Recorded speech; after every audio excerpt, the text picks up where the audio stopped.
When the billionaire husband paraded his mistress at the gala, he didn't know his quiet wife was the Mafia princess who'd already divorced him and married a kingpin. Ryan Caldwell raised his champagne flute under 1,000 chandelier lights and kissed another woman on the mouth in front of 400 guests while his wife's name was still on his tax return. He thought he was winning. He thought she was broken somewhere in a penthouse, crying into a pillow he bought her. He didn't know she was already in the building. He didn't know the papers had been signed 11 weeks ago. He didn't know the man standing behind him in the dark suit, the one nobody dared look at twice, had come to collect. Before we go any further, if you believe a woman should never have to beg for the love she's already earned, tap that like button and drop the name of the city you're watching from in the comments so I can see how far this story travels tonight. Stay with me till the end. This one doesn't end the way he thinks it does. The Monteverde Hotel sat on the corner of 58th and Park like it had been dropped there by something richer than money. Limestone. 18 stories. A canopy so white it made the snow on the sidewalk look dirty. On the third Saturday of every January, the Hartwell Foundation rented the entire ground floor and turned the ballroom into the kind of room where a handshake could move a company 30 points by Monday morning. Ryan Caldwell loved that room more than he loved most people. He stood in front of the long mirror in Suite 1802, knotting a tie he'd already knotted twice, and watched himself do it. 41 years old, 6'1", a jaw that photographed well from the left. He'd spent 90 minutes on a treadmill that morning just so his tuxedo would sit the way it was sitting now. Everything about him that night was deliberate. "Baby." Vanessa's voice came from the bathroom, sweet, lazy, already a little drunk. "Zip me?" He walked over without answering. She'd chosen red, a red so deep it bent toward black under the vanity lights, slid up one thigh, backless to the small of her spine. 26 years old, a former swimsuit model who'd moved to Manhattan 18 months ago with 2 suitcases and a plan. The plan had worked. He drew the zipper up slow, let his knuckles brush her skin on the way. "You're going to start something we don't have time for," she said. "You started it when you put that on." She laughed, pleased, and turned to face him. "Are you really doing this tonight?" "Doing what?" "Taking me. In front of everyone, in front of—" She let it hang, because they didn't say the name anymore if they could help it. "I'm taking you," he said. "That's the whole point of tonight. She's not going to be there. She's not going to be anywhere." He straightened his cuff. "She hasn't been anywhere in 6 months, Van. She's a ghost in her own apartment. She reads books. She has groceries delivered. I don't even think the doorman remembers what she looks like." "And the divorce?" "When I'm ready." He adjusted his watch, a thin gold thing that had belonged to his grandfather and that he wore like a receipt. "Right now she's useful. She keeps the board calm. Old money likes married men. I file in April after the Q1 earnings call, and by summer it's done." "And then?" He looked at her in the mirror. "Then you wear a different ring." Vanessa made a small sound, half laugh, half purr, and pressed herself against his back. He let her stay there for exactly long enough, then checked his watch again. "Car's at 9. 43 blocks north, in a corner suite on the 29th floor of the Arlen, Isabella Varelli sat in front of a different mirror and finished her own face. She did her makeup the way she did everything else, without hurry and without mercy. A woman named Juliana, who had flown in from Milan on Wednesday and would fly back Sunday night, stood behind her with a brush and said nothing. They had worked together for 11 years. They didn't need to talk. The dress was on the bed. Not red. Isabella hated red the way some people hate the sound of their own name being mispronounced. The dress was the color of poured platinum, a single long column of silk that began at the collarbone and ended at the floor, with a narrow sleeve on one arm and nothing on the other. It wasn't a dress a mistress would wear. It wasn't a dress the wife of a tech CEO would wear. It was a dress for a woman who had already decided how the night was going to end. "Which earrings?" Juliana asked. "The ones my father sent."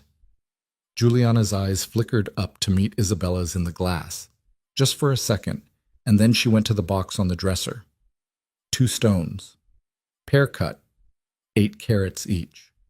They had belonged to Isabella's grandmother, Constanza, who had buried 2 husbands in Calabria and a third in New Jersey and had never once worn black. Isabella put them on herself. There was a knock on the bedroom door, 3 quick, 1 slow. She knew the sound. "Come." Matteo came in. He was 56 years old and built like somebody who had been in a lot of rooms and left most of them alive. He had worked for her father since before she was born, and for her directly since she was 19. "He's downstairs," Matteo said. "How does he look?" Matteo considered the question the way another man might consider a chessboard. "He looks the way he looks. Tell him 10 minutes. 10 minutes, Matteo said, and closed the door. Juliana finished the under eye and stepped back. "Bella, thank you. You will not cry tonight. It wasn't a question." Isabella almost smiled. "I haven't cried in 6 months, Julia. I'm not going to start in a hotel." Downstairs in the long black car with the long black windows, Luca DeSantis was reading something on his phone and not liking it. He was 39, tall, but not tall enough that you noticed the tall first. You noticed the stillness. He had the kind of face that had stopped being handsome around the age of 30 and started being something else instead. Something you looked at once and then looked away from, and then thought about later when you were alone. He wore a black tuxedo, black shirt, no tie, a small pin on his lapel, a tiny silver knot of rope. Anyone who knew what it meant already knew who he was. Anyone who didn't wasn't going to be in the ballroom tonight anyway. The door of the car opened and Matteo slid in across from him. "She says 10. She said 10 an hour ago. She says 10 again." Luca set the phone down. "How is she? How is—" Matteo did the chessboard thing with his eyes again. "She is the way she is when she is about to do something. You know how she is. I know how she is. She had the lawyer on the phone at 6 this morning. Anything left to do?" "Nothing. It is finished. It has been finished since November." Luca looked out the tinted window at the snow coming down in pieces the size of small coins. A doorman in a long coat was shaking his cuff to check a watch he didn't need to check. A woman in a sable wrap was laughing at something a man in a cashmere coat hadn't said yet. Park Avenue at 9:30 on a Saturday in January, doing what it always did. "Matteo." "Yes." "If anything goes wrong in there tonight, you take her out the service entrance and you don't stop until you're on the bridge. Nothing is going to go wrong. If anything goes wrong." "Yes." "Good." Ryan and Vanessa arrived at 9:42. The red carpet was still full. 3 photographers called his name before the car door was all the way open, which was what he had paid a publicist $9,000 that month to ensure. He stepped out first, straightened his jacket, turned, offered his hand. Vanessa took it and emerged slowly. The way she had been coached, one leg first, the slit of the red dress opening just far enough and no farther. The flashes came. She smiled. He smiled. For 9 full seconds, they were the only people on the block. "Mr. Caldwell! Over here! Mr. Caldwell!" "Ryan, who's the lady?" "Ryan, is it true you and Adriana?" He didn't use the name Adriana anymore. He had no ex-wife named Adriana. That was a different story, a different man. He smiled wider instead, put a hand on the small of Vanessa's back, and walked her through it. Inside, the lobby of the Monteverde smelled like money and lilies. White lilies, black vases, the kind of arrangements that cost more than most people's rent and that nobody ever remembered the next morning. A string quartet was playing something by Ravel in the anteroom. Coat girls in identical navy dresses took furs without looking at faces. "Ryan!" A hand on his shoulder. Greg Moulton, partner at Lansing Fox, pink in the cheeks, already 3 deep. "Ryan, you son of a bitch, who is this?" "Greg, this is Vanessa." "Vanessa?" Greg took her hand, bowed over it in a way he thought was charming. "Vanessa, Vanessa, where has Ryan been hiding you?" "Nowhere," Vanessa said, sweet as melted sugar. "He's very bad at hiding." Greg laughed too hard. Ryan laughed the right amount. They moved on. It went like that through the cocktail hour.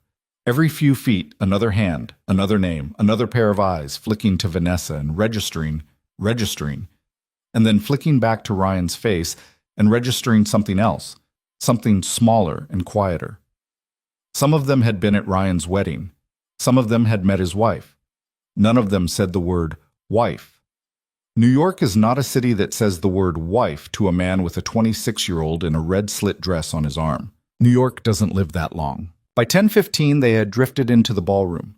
The ballroom at the Monteverde is a long rectangle with a coffered ceiling 42 feet high and two tiers of private boxes along the north wall, left over from when the hotel used to be an opera house.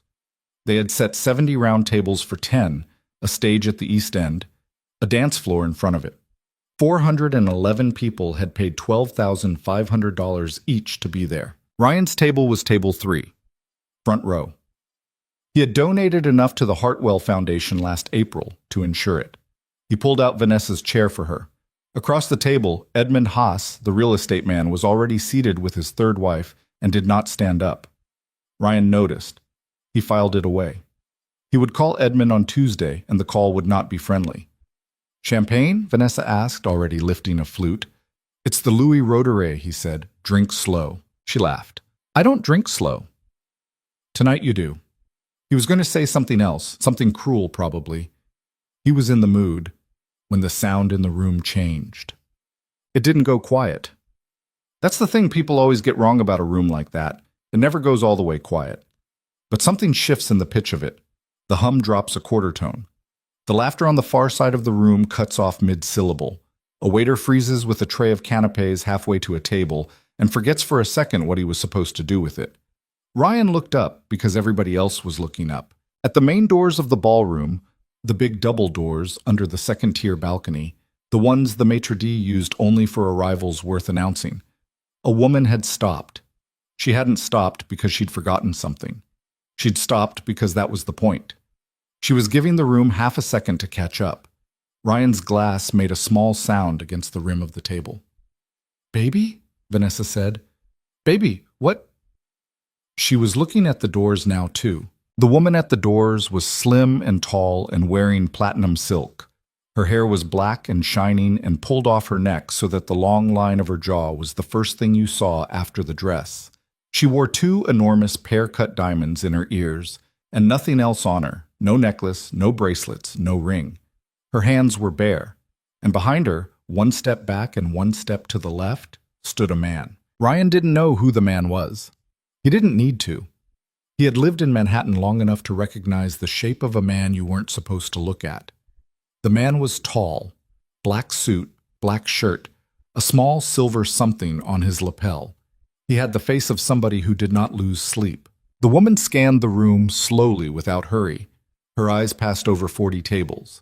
They passed over the governor's aide and the junior senator from Connecticut, and the woman who owned the 7th largest private art collection on the East Coast. They passed over Greg Moulton, who was halfway to the bar, and Edmund Haas, who had gone very still. Her eyes stopped on table 3. Ryan's mouth opened a little. "Baby," Vanessa said, her voice gone thin. "Baby, who is that?" Ryan didn't answer. He couldn't. The woman in platinum was his wife. He had not seen her in 61 days.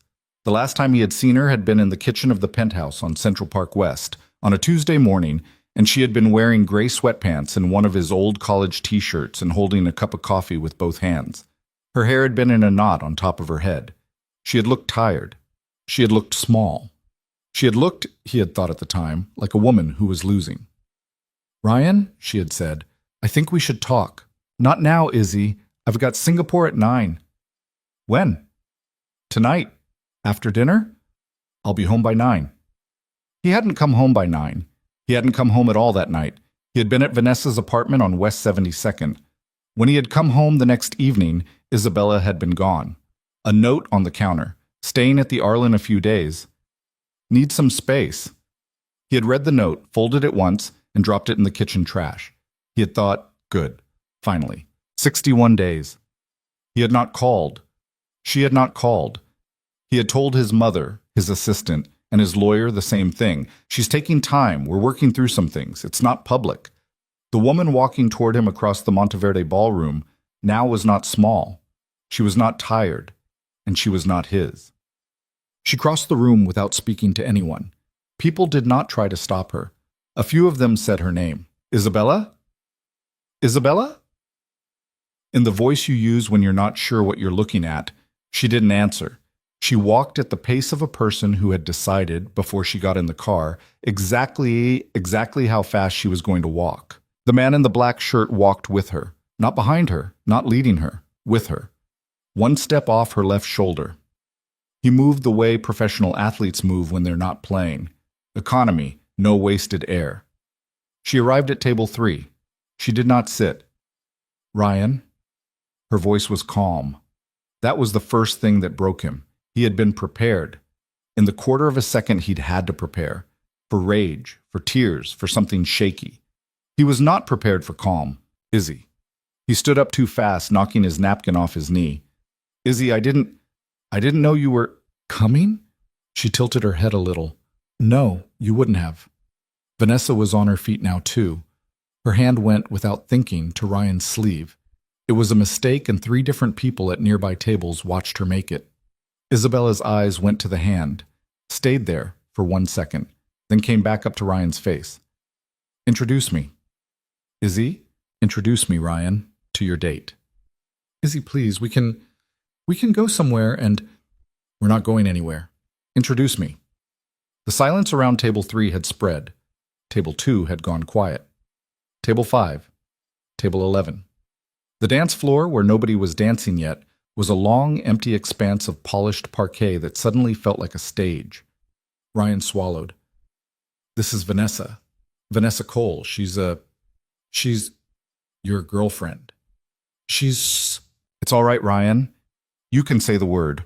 We are all adults. Isabella turned to Vanessa, looked at her, finally, properly. A long, unhurried look from the red pumps to the red dress to the red mouth. Vanessa. Hi, Vanessa said. She was trying to smile. The smile was not working. How long? I'm sorry. How long have you been with my husband? Vanessa's eyes flicked to Ryan. Ryan, who was supposed to be handling this, who was supposed to have handled this months ago, was staring at Isabella's earrings as if he had only just noticed they were there. A year, Vanessa said. Her voice came out smaller than she meant it to. A little over. A year. Isabella nodded slowly, as if she were confirming a figure on a spreadsheet. That's consistent. Consistent with what? Ryan said.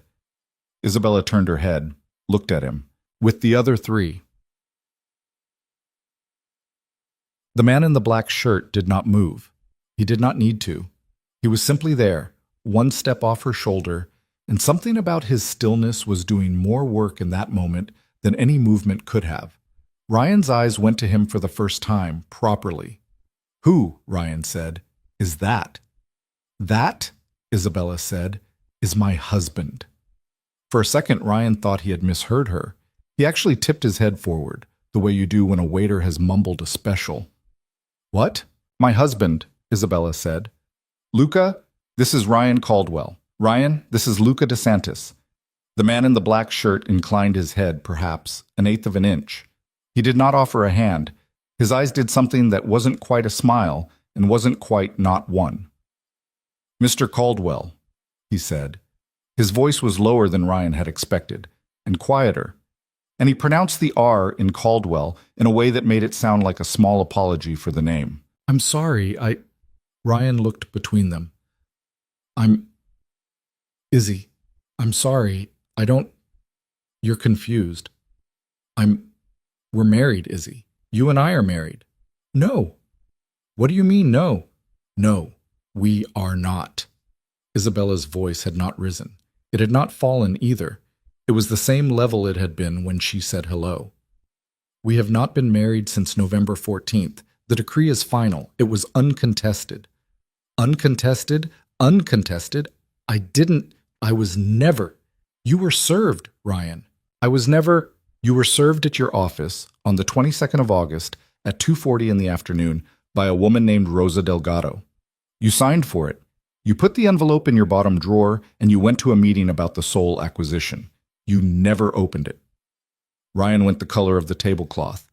I didn't... You didn't read it, I know. That was a calculation I made.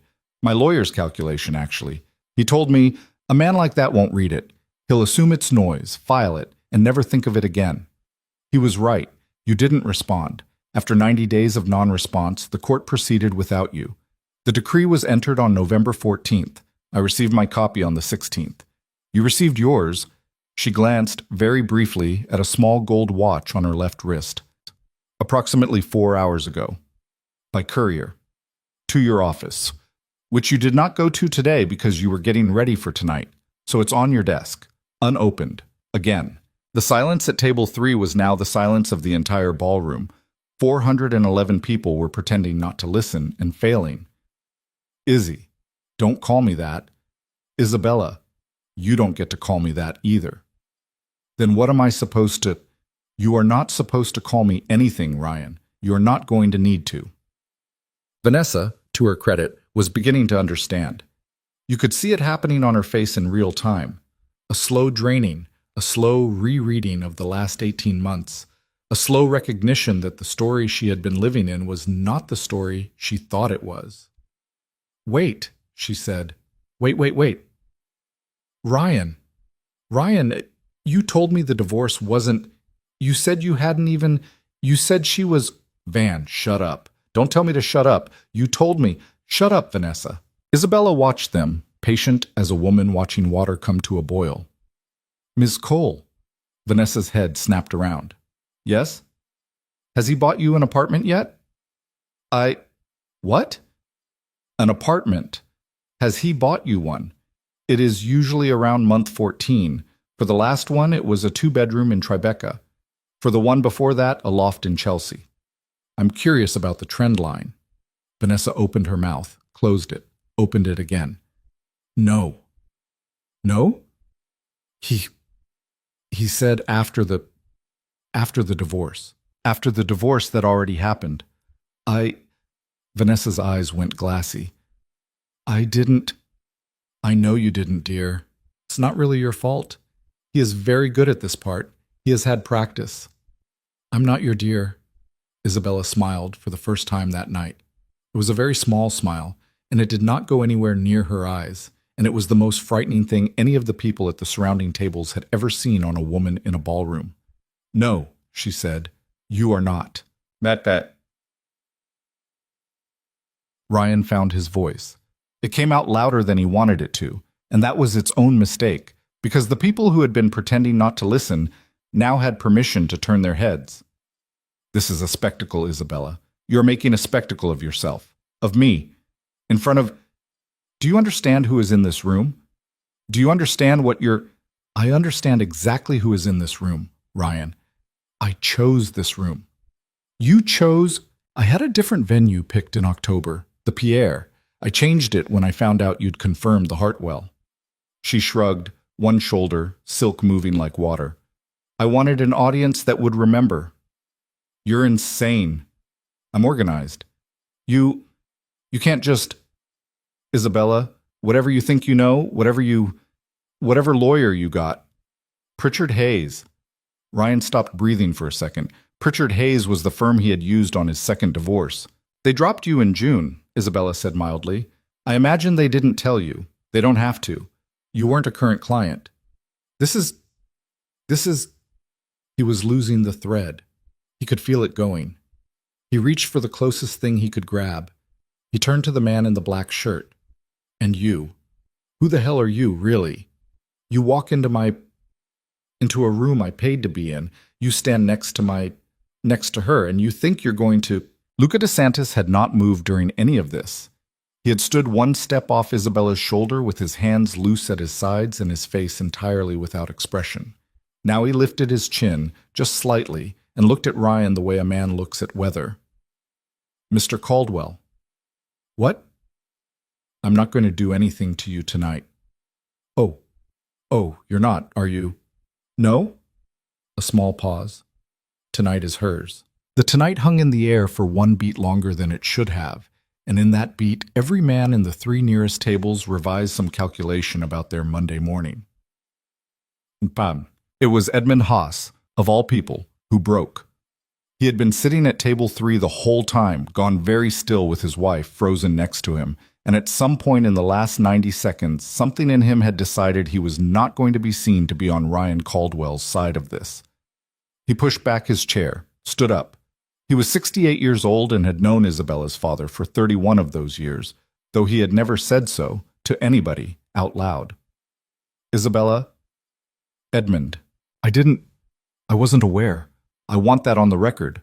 I wasn't aware. I know you weren't, Edmund. It's all right. Your father, he knows. He sends his regards. Edmund nodded, sat back down. His wife, who had heard the word father and understood nothing and everything simultaneously, reached for her wine. Ryan, watching this, felt something cold start at the base of his spine. Her father, he said slowly. Her father sends his regards. Yes, Isabella said. Her father is an accountant in Rye. No. Her father is Michael Vale. He's a CPA. He lives in... My father's name, Isabella said, is Marco Varelli. Ryan's face did something Vanessa had never seen it do before. It went blank. Not angry, not shocked. Blank, the way a screen goes blank when somebody has pulled the plug. Yes. Yes, Ryan. Varelli. Yes. At 3 separate tables in the ballroom, men who had been pretending to listen to their wives now stopped pretending and turned fully to watch. Isabella looked around the ballroom once, slow, the way she had at the doors, but this time there was something else in the look, a kind of accounting. She was marking who was here, who would talk about this on Monday, who would tell the story at how many dinners. She turned back to Ryan. I'm not going to hit you, she said. I'm not going to throw a drink on your girlfriend. I'm not going to make a scene, Ryan, because I don't need to. The scene is already made. You made it. You made it a year and 8 months ago at a hotel in San Francisco with a woman named Marissa Kent, and again 6 months later with a woman named Alicia Park, and again last spring with a woman whose name I did not bother to learn because by then I had stopped caring what your women were called. You made the scene, Ryan. She gestured, one hand, one small elegant gesture, at the 400 people pretending not to watch. Turn the lights on. Izzy, Isabella, I am going to leave now. Please, I want to tell you one thing before I do. He waited. He was a man who had forgotten how to do anything but wait. I loved you, she said. Her voice was very quiet. Vanessa had to lean in to hear it, and Vanessa hated herself for leaning in. I know you don't believe that because you don't believe anybody loves anybody. You believe people manage each other. But I did, for a long time. Past the point when I should have stopped. I hid who I was from you because I didn't want who I was to be the reason you chose me. I wanted you to choose me, just me. The version of me that cooked you pasta on Sunday nights and read next to you in bed and asked about your day. She paused. You didn't choose her, Ryan. You didn't even see her. Ryan's mouth opened. Nothing came out. So I'm taking her back. She turned. She didn't look at Vanessa again. She didn't need to. Luca DeSantis offered his arm. She took it. Her hand on his sleeve was not possessive and not nervous. It was the hand of a woman who had been putting her hand on that arm for a while now and had stopped noticing that she was doing it. They walked back the way she had come in. It took her 22 seconds to cross the ballroom. Every step of it happened in a silence so complete you could hear the heels. Somewhere, at some table, a woman let out a breath that sounded almost like a sob, and somewhere else, at another table, a man muttered Jesus Christ under his breath, and his wife did not correct him. At the doors, Isabella stopped. She turned her head, just enough to see table 3 over her own shoulder. Ryan was still standing. Vanessa was sitting down now, slowly, as if her legs had decided without her. The red of her dress looked wrong under the lights suddenly. Cheap. A costume. Isabella looked at her husband, her ex-husband, her former husband, the man whose name she had shared for 7 years and would not share for another 7 minutes. And she did not smile, and she did not frown. She simply looked at him the way you look at a piece of furniture you have decided to leave behind in an old apartment because it is not worth the cost of the movers. Then she turned, and she and Luca DeSantis walked out of the ballroom of the Monteverde Hotel and into the long white corridor beyond. But the moment the doors closed behind her, the ballroom did not explode. That's the other thing people get wrong about rooms like that. They don't explode. They murmur. 411 people began, very quietly, to talk. Not to each other at first, into phones, under napkins, behind hands. By 11 o'clock, the story would be in 3 group chats that mattered. By midnight, it would be on a private email list that went out to 17 hedge fund managers. By Monday morning, the Caldwell Holdings stock would open down 4.25%. And by Monday afternoon, it would be down 9%. And by Wednesday, the board of directors of Caldwell Holdings would be holding a meeting that Ryan Caldwell was not invited to. But that was later. At table 3, in that first minute after the doors closed, Vanessa Cole turned to the man she had followed to this ballroom and said very softly, "You told me she was no one." Ryan Caldwell did not answer her. He was staring at the doors. He was trying to remember what Isabella's face had looked like on the morning of their wedding. He could not remember. He could remember the dress. He could remember the church. He could remember the cake. He could not remember her face. "Ryan." "What?" "Who is Marco Varelli?" Ryan turned to her, slowly. "Vanessa," he said, "get your coat." "What?" "Get your coat. We are leaving, now." "Ryan, who is—" "Get your coat." She got her coat. In the long white corridor outside the ballroom, Isabella Varelli walked with her hand on Luca DeSantis's arm and did not speak. The corridor was 120 feet long and empty, except for a single waiter who, seeing them, stepped immediately into an alcove and pretended very seriously to be adjusting a tray of glasses. At the elevator, Matteo was already waiting, holding the door. They got in. Matteo pushed the button for the lobby. The doors closed. In the silence of the elevator, Luca looked down at her. "Are you all right?" She thought about it. It took her a second. "Yes." "You are sure?" "I'm sure." He studied her for another second. "Your hand is shaking." She looked down. Her hand on his sleeve was very faintly shaking. She hadn't noticed. "Oh," she said. He covered her hand with his. His hand was warm and very still. "It is all right," he said. "It can shake. It is allowed to shake." She let out a breath she had been holding since she had walked out of the suite at the Arlen an hour and 40 minutes ago. It was not a sob. It was not a laugh.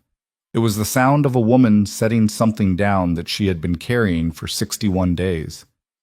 "Luca." "Yes." "Thank you for coming." He looked at her. His face did something almost like a smile, although it did not reach all the way to his mouth. "Isabella," he said, "I was going to come whether you asked me or not." The elevator doors opened on the lobby.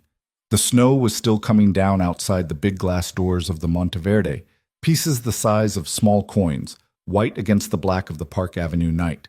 Matteo went first.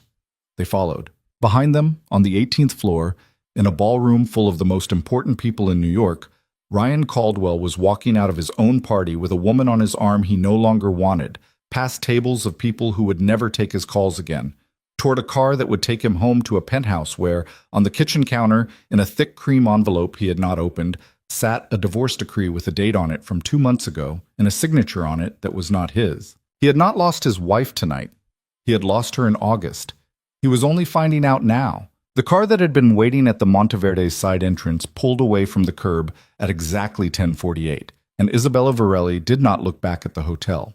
She did not need to. She knew what was happening in there the way a woman who lights a fire knows what a fire does. Luca sat across from her in the long back of the car, one ankle crossed over a knee, watching her without seeming to watch her. Matteo was up front with the driver. The partition was up. The snow was coming down harder now, fat and slow, turning Park Avenue into one of those black and white photographs nobody takes anymore. "You want to go home," Luca said. It wasn't a question exactly. He was offering it to her the way you offer a door. "Not yet." "No? I want a drink. A real one. Not champagne." She laughed, a small tired sound, and pressed the back of her hand against her cheekbone. Her skin was hot. She had not felt it until now. "I've been drinking Pellegrino for 6 weeks. I'm tired of Pellegrino." "The Carlisle is open." "Not the Carlisle. Somewhere nobody is." Luca thought about it for a second. Then he leaned forward and rapped once on the partition. Matteo slid the glass down. "The apartment on 63rd? "Yes, sir." "The back way?" "Yes, sir." The glass went up.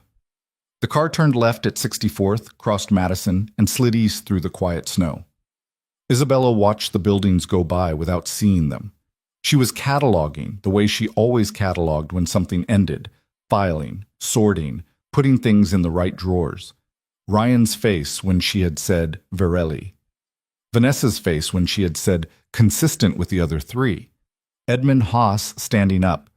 She had not expected Edmund Haas to stand up. She would send his wife flowers on Monday. "You are working," Luca said. "I'm always working." "You don't have to work tonight." "I know." He didn't push. That was one of the things about him she had learned early in the 4 months they had known each other. He did not push. He made space, and he waited inside it. And the space he made was bigger than the space most people made, and things tended to come and fill it on their own. The car pulled into an underground garage on 63rd that did not have a sign. A man in a black coat nodded at the driver without looking inside. A second man waved them through a steel gate. The garage was small, 4 cars, none of them the kind of car you photograph. Luca got out first and offered her his hand. She took it, stepped out of the car in her platinum silk like a woman stepping out of one life and into another one, and followed him to a private elevator at the back of the garage. The elevator had no buttons. It had a small brass panel with a single keyhole. Luca put a key in, turned it, and the elevator went up. "How many floors?" she said, because she suddenly wanted to be saying something. 4. "Only 4? It is a small building." "You own it." "Yes." "Of course you do." The doors opened into a foyer, and the foyer opened into a long room with low lamps and dark wood and a fire. Somebody had lit 15 minutes ago so that it would be exactly the right temperature of flame when they arrived. There was a housekeeper in the kitchen at the far end who nodded once, silently, at Luca and disappeared through a swinging door before Isabella's heels had even touched the rug. "Sit," Luca said. "What do you want to drink?" "Whiskey." "How?" "Neat, whatever is closest." He went to a sideboard and poured. She sat on the long couch and kicked off her shoes. She had been wearing them for 6 hours. Her feet made a small, grateful noise as they hit the rug. She curled them under her in a way that had nothing to do with the platinum silk and everything to do with the fact that she was 33 years old and tired. He brought her the glass. He sat down in the chair across from her. He had his own drink now, something brown in a short glass, and he did not drink it. "Well," Isabella said, "that's done. That part is done. There are other parts. There are always other parts." She took a long swallow of the whiskey and let it burn where it wanted to burn. She had picked the dress, and the earrings, and the lawyer, and the date of the filing, and the name of the venue, and the exact configuration of the car at the side entrance, and she had not allowed herself to picture the moment after. The moment after was a couch and a whiskey, and a man in a black shirt looking at her across a fire and asking, without asking, whether she was all right. He didn't recognize me. Luca tilted his head. "When I walked in," she said, "for the first 3 seconds, he didn't recognize me. Isn't that funny?" "No. No, it's not funny. I don't know why I said funny." She was looking at the fire now. He looked right through me, like I was another woman he hadn't slept with yet. "Isabella." "I'm all right." "I didn't ask." "You were going to." "I wasn't." She looked at him. He had a face that gave up very little, but his eyes were steady, and they were on her, and they had not wandered once since she had sat down. "You're a strange man," she said. "I have been told." "I mean it as a compliment." "I took it as one." She laughed, the tired sound again, and sipped the whiskey. And for the first time since she had walked into the Arlen 3 hours ago, something in her chest came loose. She had met Luca DeSantis in September, in a room in her father's house in Westchester that she had not been inside in 11 years. She had not wanted to go back. She had fought it for 3 days. Her mother had called her twice, and finally her father himself had called, which he almost never did directly, and had said in the voice he used when he was not asking, "Isabella, come home. I want to see your face." She had driven up on a Sunday afternoon.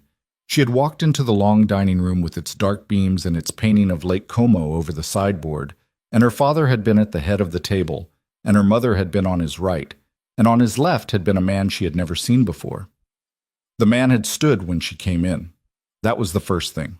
He hadn't stood the way men stand when they have been trained to stand. He had stood the way men stand when they actually notice that a woman has come into a room. Isabella, her father had said. This is Luca. Luca, my daughter. She had looked at her father. Her father had looked back at her with the expression he used when he was not going to explain himself in front of other people. Papa, sit, cara, eat. She had sat. She had eaten. Luca DeSantis had said almost nothing through the first course. In the second course, he had asked her about a gallery in Chelsea she had a small interest in, and he had asked in a way that meant he actually knew the gallery. And by the third course, she had stopped pretending she wasn't talking to him. After dinner, her father had walked her to the door himself, which he also never did, and had taken both her hands and said, in Italian, the language he only used for things that mattered, "He knows about your husband. He knows everything. He has known for 11 weeks before I did. He came to me. He asked my permission to help you. I gave it." She had stared at him. Papa, he is a good man, Bella. Not soft, but good. I would not have let him in the house if he were not. I know what you need, I know what you don't need. I am giving you options, not orders. You are my daughter. You have always decided your own things. He had squeezed her hands once, hard. But don't punish yourself by doing it alone. Not this one. This one is ugly, and he is cruel, and you deserve someone at your shoulder. She had driven home to the Arlen that night, and she had not slept. She had sat in the window of the suite, and she had watched the lights on the reservoir in Central Park come on and go off and come on again. And at 4 a.m, she had taken out her phone, and she had typed a message to a number Luca had given her on a card with no name on it. The message had been one line. "What do you want from me, Mr. DeSantis?" He had written back within 2 minutes, which had surprised her. "Nothing you don't want to give. I would like to help you finish this. I would like to meet you for coffee tomorrow, somewhere public, and tell you what I can do. If the answer is nothing, the answer is nothing, and you will not hear from me again." She had met him the next day, at a place on Lexington with bad coffee and good windows. He had told her what he could do. She had listened. She had asked 3 questions, and he had answered all 3 without flinching, including the one about whether he had ever killed anybody, which he answered yes, twice, both in Palermo, both men who had earned it, and I will not explain it further unless you want me to. She had said she did not want him to. Not yet. That had been the beginning. Now, 5 months later, in an apartment on 63rd Street that she had only been inside twice before, she set her whiskey down on the low table between them, and she looked across the fire at the man her father had sent her, and she said, "Are we really married, Luca?" He lifted his eyebrows very slightly. "You know we are." "I know we signed things." "We did more than sign things." "In a cathedral in a town of 900 people in Calabria with 4 witnesses." "Yes. I'm asking if it was real." He was quiet for a long time. He turned the glass in his hand once. "Isabella, the papers are real. The cathedral is real. The witnesses are real. Whether it is real the other way, the way you are asking, that is a different question, and you are the one who gets to answer it, not me." "That's a politician's answer." "No. A politician's answer is the one that sounds like yes and no at the same time. That was the truth." She looked at him. "Do you love me?" The question came out before she had decided to ask it, and as soon as it was out, she felt 12 different kinds of exposed, and she almost took it back. And she didn't. He didn't look away. "I don't know yet," he said. "I know that I came to this country for you without being asked twice. I know that I have not thought clearly about another woman since September. I know that when you walked into that ballroom tonight, I had to remind myself to keep breathing in a normal pattern.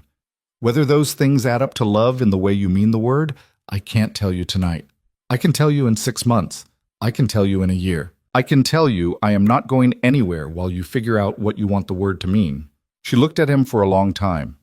Then she picked up her whiskey, and she finished it, and she stood up in her platinum silk and her bare feet, and she walked around the low table, and she sat down next to him on the arm of his chair and put her hand on the back of his neck, and she did not kiss him, not yet, but she put her forehead against his temple, and she closed her eyes. "Okay," she said. "Okay," he said.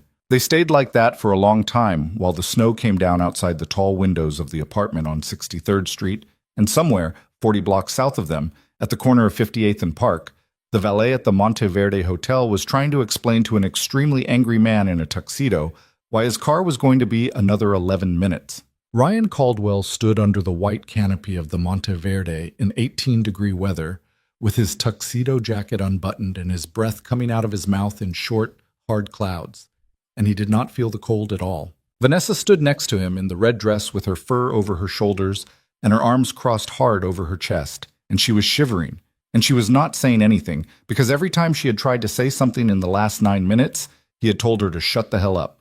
"Vanessa, I am thinking." "Your car is 11 minutes away, Mr. Caldwell," the valet said for the third time. "You said 7 minutes, 4 minutes ago." "Yes, sir, the garage is— There's a jam on park, sir, with the snow. I'm sorry, sir." Ryan did not answer. He was staring at his phone. He had unlocked it 9 times in the last 4 minutes. He had opened the email app. He had closed it. He had opened it again. He had opened a text message thread with a man named Greg Moulton, and he had typed, "Greg, I need to talk to you tonight." And then he had deleted it because he had just seen Greg Moulton walk past him in the lobby 20 minutes ago on the way to a taxi, and Greg Moulton had not met his eyes. Greg Moulton had been best man at his first wedding. "Ryan." "Shut up, Vanessa." "Ryan, I'm freezing." "Then go inside." "I can't go back inside, are you?" "Then stand there and shut up." She stared at the side of his face. He did not turn to look at her. After a second, her eyes filled up, and she swiped hard at her cheek with the back of her hand, and the red lipstick smeared a little, and she looked for the first time that night like what she actually was, which was a 26-year-old girl from Ohio who had made some very bad bets. "You told me," she said. Her voice had gone wet. "You told me she was no one. You told me she was a housewife. You told me her father was an accountant. He is an accountant. She said his name was— She said— I heard what she said, Vanessa." "Then who is she, Ryan? Who have I been?" Ryan finally turned and looked at her. In the cold white light of the canopy, his face had lost all of its rehearsed angles. His mouth was small. His eyes were small. He looked, Vanessa realized, with a distant kind of horror, like a man 12 years older than the man she had thought she was with. "I have no idea who she is," he said. "I have been married to her for 7 years, and I have no idea who she is." The car pulled up. He got in without opening the door for her. She opened it herself, fumbling with the handle in her bare hands, and slid in next to him in a cloud of red silk and fur and perfume. And the driver pulled out into the slow traffic on Park, and they didn't speak for 31 blocks. When the car pulled up in front of his building on Central Park West, Ryan did not get out. "Baby," Vanessa said. The word came out tentative. She had been trying on different voices for 20 minutes now, looking for the one that would bring him back. You want me to come up?" "No." "Ryan, go home, Vanessa." "What?" "Go home. Tell the driver where. He'll take you." "Ryan, don't do this. Not tonight. Not—" "Vanessa." He turned his head slowly and looked at her. There was nothing in his eyes. Not cruelty, not love, nothing. "Go. Home." She stared at him for one long second, and then something in her face closed up, and she said quietly, in a voice that was not the voice she had been using for the last year and a half, "You piece of shit." "Yeah. You piece of shit, Ryan." "I know." He got out of the car, and he closed the door. And the car pulled away from the curb, with Vanessa Cole still sitting in the back seat in her red dress and her fur and her smeared red mouth, and Ryan walked into the lobby of his building without looking back. The doorman, a man named Hector, who had worked that lobby for 22 years, and who had seen Ryan come home drunk, angry, happy, and with 3 different women, looked at his face as he crossed the lobby and had the good sense not to say good evening. Upstairs in the penthouse, Ryan dropped his keys in the bowl on the console table and stood for a long second in the entryway with his coat still on. The apartment was dark except for a single lamp in the living room that was on a timer. It was also, he realized slowly, clean. It had not been clean 2 days ago. It had not been clean in weeks. He had fired the housekeeper in October, in a bad mood, over nothing, and had not replaced her. Isabella had always handled the housekeeper. He had meant to handle it, and he had not handled it. The place had been getting grayer. There had been a ring of dust on the coffee table that he'd started using as a coaster. The ring of dust was gone. The entryway table was polished. The rug had been vacuumed. The air smelled faintly of lemon and something else, something he couldn't place. something that smelled like her. And on the long glass dining table, under the low lamp, sat a thick cream-colored envelope. He walked to it slowly. He already knew what was inside it. He knew because he had known, in some small dark part of himself, since the moment in the ballroom when she had said November 14th, and he had known it again, larger, when she had said Pritchard Hayes, and he had known it fully, finally, when she had said Varelli, and the last 29 blocks in the car had been his brain trying to make the knowing into something other than what it was. He sat down at the dining table. He took off his coat. He set it on the back of the chair, the way a man who has been to fewer parties sets his coat. He opened the envelope. There were 3 things inside. The first was the divorce decree. Final. Entered in New York County on November 14th of the previous year. Uncontested.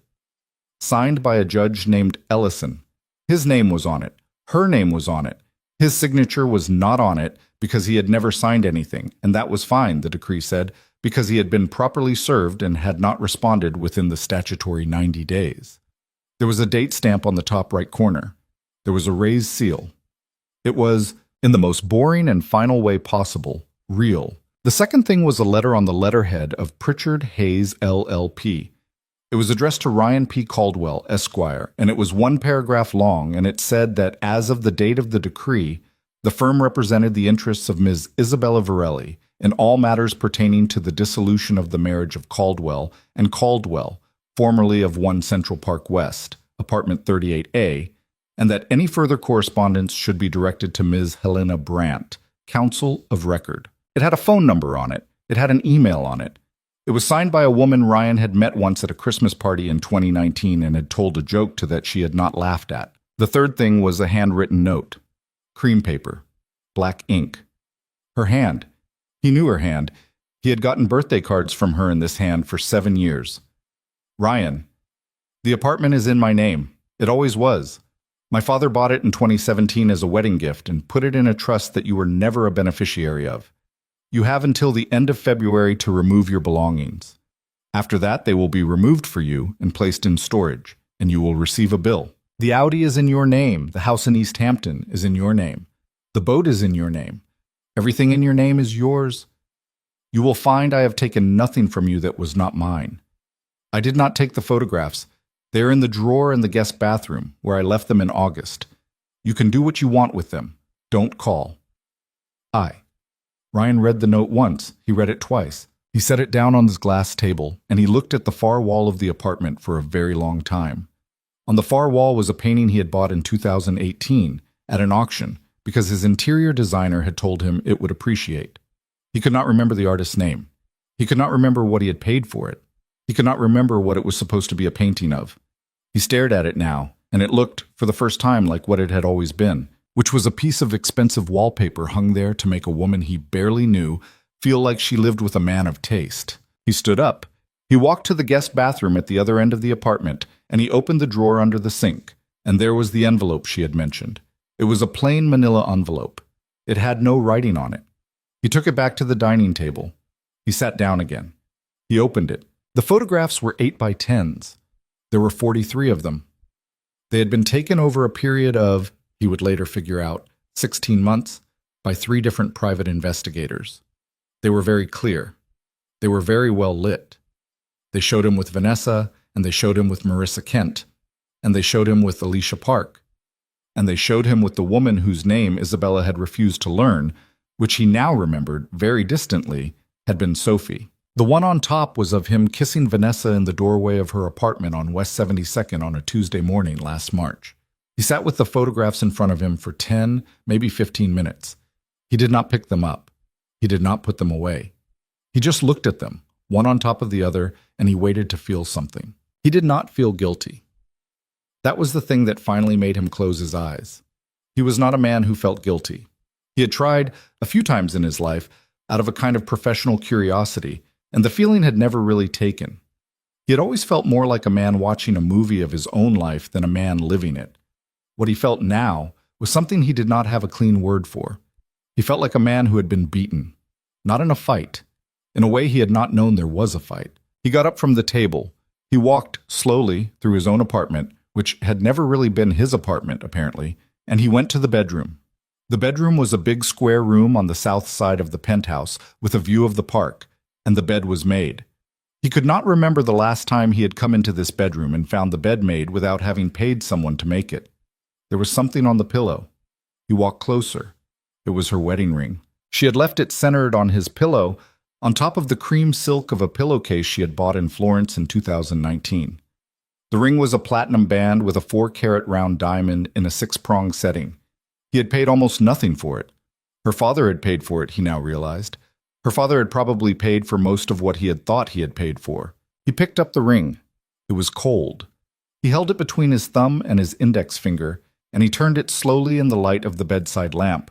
He tried to remember the moment he had put it on her finger. He could remember the church. He could remember the priest. He could remember the music. He could not remember her face. And then very suddenly, without warning, he could. He could remember her face at 26 years old, looking up at him at the altar of St. John Baptiste on the Upper East Side, her veil already pushed back, her eyes wet not in a sad way but in a disbelieving, grateful way. And she had mouthed to him, she had actually mouthed the words, "I can't believe it's you." He sat down on the edge of the bed in his rented tuxedo and his polished shoes and his grandfather's gold watch. And he put his face in his hands, and for the first time in a very long time, Ryan Caldwell made a sound that wasn't strategic. He was 41 years old. He was the CEO of a company with a market cap of $1.4 billion. He had 29 suits in the closet 10 feet away from him, and he was crying into his own hands in an apartment that was not his, on a bed that was not his, over a wife who was not his, and he would have traded every dollar in his accounts and every share of his company for the ability to go back to the kitchen on the Tuesday morning 2 months ago and say, "Yes, Izzy, right now. Let's talk. What do you want to say?" He did not get to go back to that kitchen. Nobody does. 40 blocks north, in the apartment on 63rd Street, Isabella had fallen asleep on the couch. She had not meant to. She had meant to drink the whiskey and talk to Luca a little longer and then have Matteo take her back to the Arlen. But at some point around midnight, her head had come to rest against Luca's shoulder, and at some point around 12:20, her eyes had closed.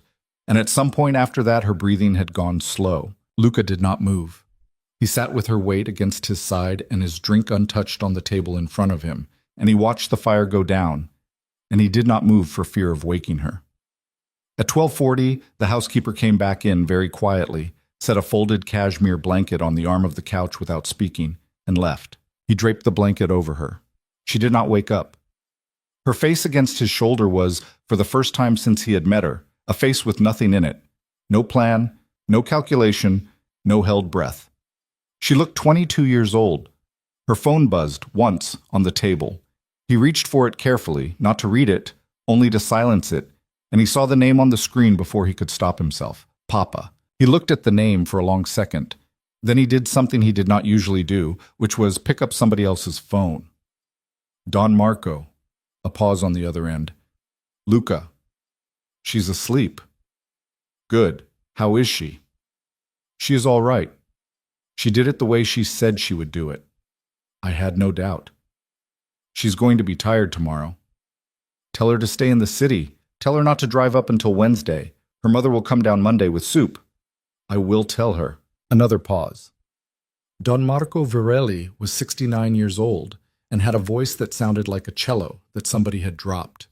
He used the voice carefully, the way old men who have spent their lives being listened to tend to use their voices. Luca. Yes, Don Marco. You did not have to call me after. I did not expect it, but I am grateful. I did not call you. You called her. The outcome is the same. Yes. You stood behind her tonight.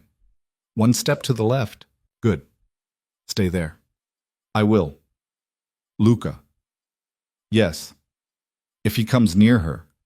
Luca's eyes went, without meaning to the top of Isabella's dark head against his shoulder, and something in his face went very still.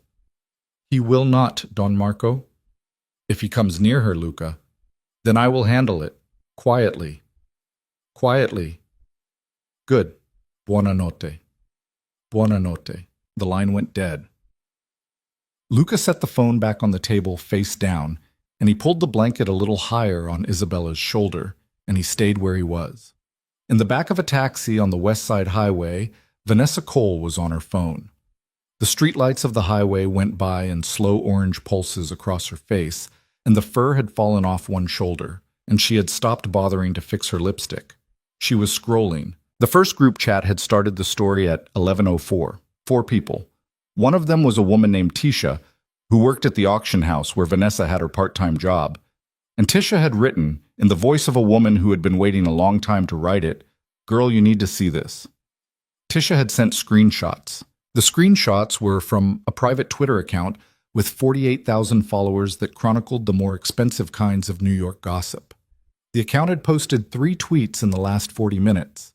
The first one said, "Did Ryan Caldwell's wife just walk into the Hartwell on the arm of Luca DeSantis?" The second one said, "Confirming from 2 sources on the ground at the Monteverde tonight. Decree was filed in August. Divorce was finalized in November." He did not know. He is apparently still at the gala. Oh my God. The third one said, "Everyone's asking, and yes, she is that Varelli. Her father is Marco Varelli of the Westchester Varellis. I am not making this up. The quiet wife was a Varelli the whole time. Send help, my jaw." Underneath the third tweet were 711 replies, and the number was climbing as Vanessa watched. Most of them said some version of, "Oh my God." A few of them said, "Good for her." One of them, from an account with 50,000 followers of its own, said RIP Caldwell Holdings Monday morning. None of them said anything about Vanessa. She scrolled and scrolled, waiting for her own name to come up, dreading it and needing it at the same time, and her name did not come up. Not once. Not in any of the replies. Not in the tweets themselves. She had been in that ballroom for almost an hour. She had been on Ryan Caldwell's arm for 11 months. She had been photographed by 3 paparazzi on the way in and at least 2 on the way out. And in the story that was now being told about tonight, the story that would be told all weekend and into Monday and beyond, she was nobody. She was a footnote. She was, at best, the woman in the red dress, and even that only in 1 tweet, and that tweet had only 16 likes. She had not been replaced. She had been erased. The cab pulled up in front of her building on West 72nd, and she sat in the back seat for a long second without moving. The driver, a patient man, waited. "Ma'am?" "Yeah." "We're here." "Yeah, I know." She got out. She walked up the steps. Her doorman, a very young man named Tomas, who was in his 2nd month on the job and who usually said good evening with a big nervous smile, looked at her face as she came in and did not say anything at all. In the elevator, she caught sight of herself in the brass panel by the buttons. The red dress, the smeared mouth, the mascara that had run and dried and run again. She looked, she realized, like a woman who had been thrown out of a party, which was, more or less, what had happened. She got to her apartment, a 1-bedroom on the 9th floor that Ryan had been paying the rent on since April, and that was, she understood now with a sudden cold clarity, going to stop being paid for on the 1st of the month. She closed the door behind her. She stepped out of the red shoes. She walked into the kitchen. She opened the freezer. She took out a bottle of vodka that Ryan had left there 4 months ago, and she did not bother with a glass. Her phone was still in her hand. It buzzed. A text from Tisha. "Babe, are you okay?" She did not answer. It buzzed again. A different number, one she didn't have saved. The message said, "Hey Vanessa, this is Mallory Chen from Page 6. Are you available to talk tonight? We're running a story tomorrow, and I want to make sure your perspective is included." She stared at the screen. 3 months ago, 3 weeks ago, even, a text from Page 6 would have been the thing she had been waiting her whole life for. It would have been the door she had come to New York to walk through. She looked at the message. She looked at the bottle of vodka. She looked at her own reflection in the dark window over the sink. She put the phone face down on the counter. She took a long swallow of the vodka. She did not text Mallory Chen back. The snow had stopped sometime after 1 in the morning, and by 2 the city was quiet in the way New York only gets quiet a few hours a year, with the kind of silence that sits on top of cars and rooftops like a weight. In the apartment on 63rd Street, Luca DeSantis carried Isabella, asleep and wrapped in cashmere, from the couch to the bedroom at the far end of the hall, and he laid her down on top of the covers without undressing her. And he took off her earrings himself and set them on the nightstand. She murmured something in her sleep, something in Italian, something that sounded like a word he had heard her mother say once. He pulled the blanket up over her shoulders. He stood looking at her for one long moment. Then he left the room and closed the door quietly behind him and walked down the long hall to the study at the other end, where he sat down at a desk with a green lamp on it and opened a laptop and began calmly and without hurry to make a list. The list had 3 columns. The first column was names of people. The second column was what he was going to ask those people to do. The third column was when. At the top of the first column he wrote, in very careful block capitals, Caldwell Holdings, Board. Then he started typing. Downtown, in the penthouse on Central Park West, Ryan Caldwell was still sitting on the edge of a bed that was not his, holding a ring that was not his, looking at photographs that were his but that he wished very much were not. He had stopped crying. He had not started thinking yet. That would come tomorrow, and the day after, and the week after that, and every Monday morning in a conference room at a company that was about to decide, in a vote he would not be allowed to attend, that Ryan Caldwell was no longer, for public relations purposes, the kind of man they wanted as the face of the brand. But tonight he just sat on the edge of the bed, and the snow had stopped on the park outside, and the apartment was clean for the first time in weeks, and the only sound in the room was the low hum of the heat coming up through the vents. And he held his dead marriage in his right hand like something small and silver and final, and he did not put it down. The hum of the heating vents was still the only sound in the penthouse when the sky over Central Park started to go gray, and Ryan Caldwell had not moved from the edge of the bed in almost 4 hours. The ring was still in his right hand. His right hand had gone numb somewhere around 4 in the morning, and he had kept holding on anyway, because putting the ring down felt like doing something, and he was not ready to do anything yet. At 6:11, his phone buzzed on the nightstand. He let it buzz. It stopped. It buzzed again. It stopped. It buzzed a third time, and the third time he picked it up, because 3 calls in a row at 6 in the morning on a Sunday was not a social call. Ryan. Bill. Bill Ostrowski was the chief counsel of Caldwell Holdings. He had been the chief counsel for 11 years.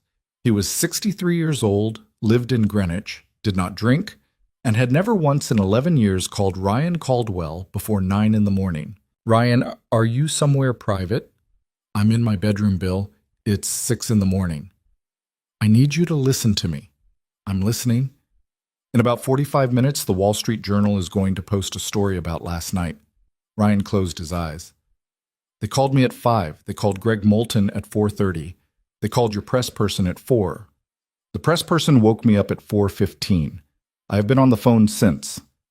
What does the story say? The story says what happened last night. Which version? The true one, Ryan. There's only one version. You took a woman to the Hartwell. Your ex-wife walked in on the arm of another man. She revealed her marriage has been legally dissolved since November. And she revealed that her father is Marco Varelli, and then she left. That's the story. The Journal has 3 confirmed sources from inside the room and 2 from the courthouse. The decree is a matter of public record. They pulled it. Bill? Yes. How is this a Wall Street Journal story? There was a pause on the other end. It was not a long pause, but it was the kind of pause a lawyer makes when he is choosing between 2 true things to say, and Ryan did not like it. Ryan, you are the CEO of a publicly traded company with a market cap over $1 billion. You made a spectacle of yourself in front of 400 of your largest institutional shareholders and your largest customer last night. Your stock is going to open down at least 6 points on Monday. Your board chair called me at 5:20 and asked if I thought you should be on tomorrow morning's earnings call. Ostrowski. What did you say? I said no. Bill, Ryan, listen. I'm not calling you as your friend. I'm calling you as your counsel. You need to not go to the office tomorrow. You need to not be on the call. You need to not talk to anybody. Not the press, not the board, not the management team, not your mother, until you and I sit down together tomorrow afternoon with Harriet Lowen. Harriet Lowen. She's a crisis PR person. She works with the firm. She is good. She's very expensive and she is very good, and she has 15 minutes for you at 2 o'clock Monday. We are taking the 15 minutes. Bill, I don't need a... Ryan. What?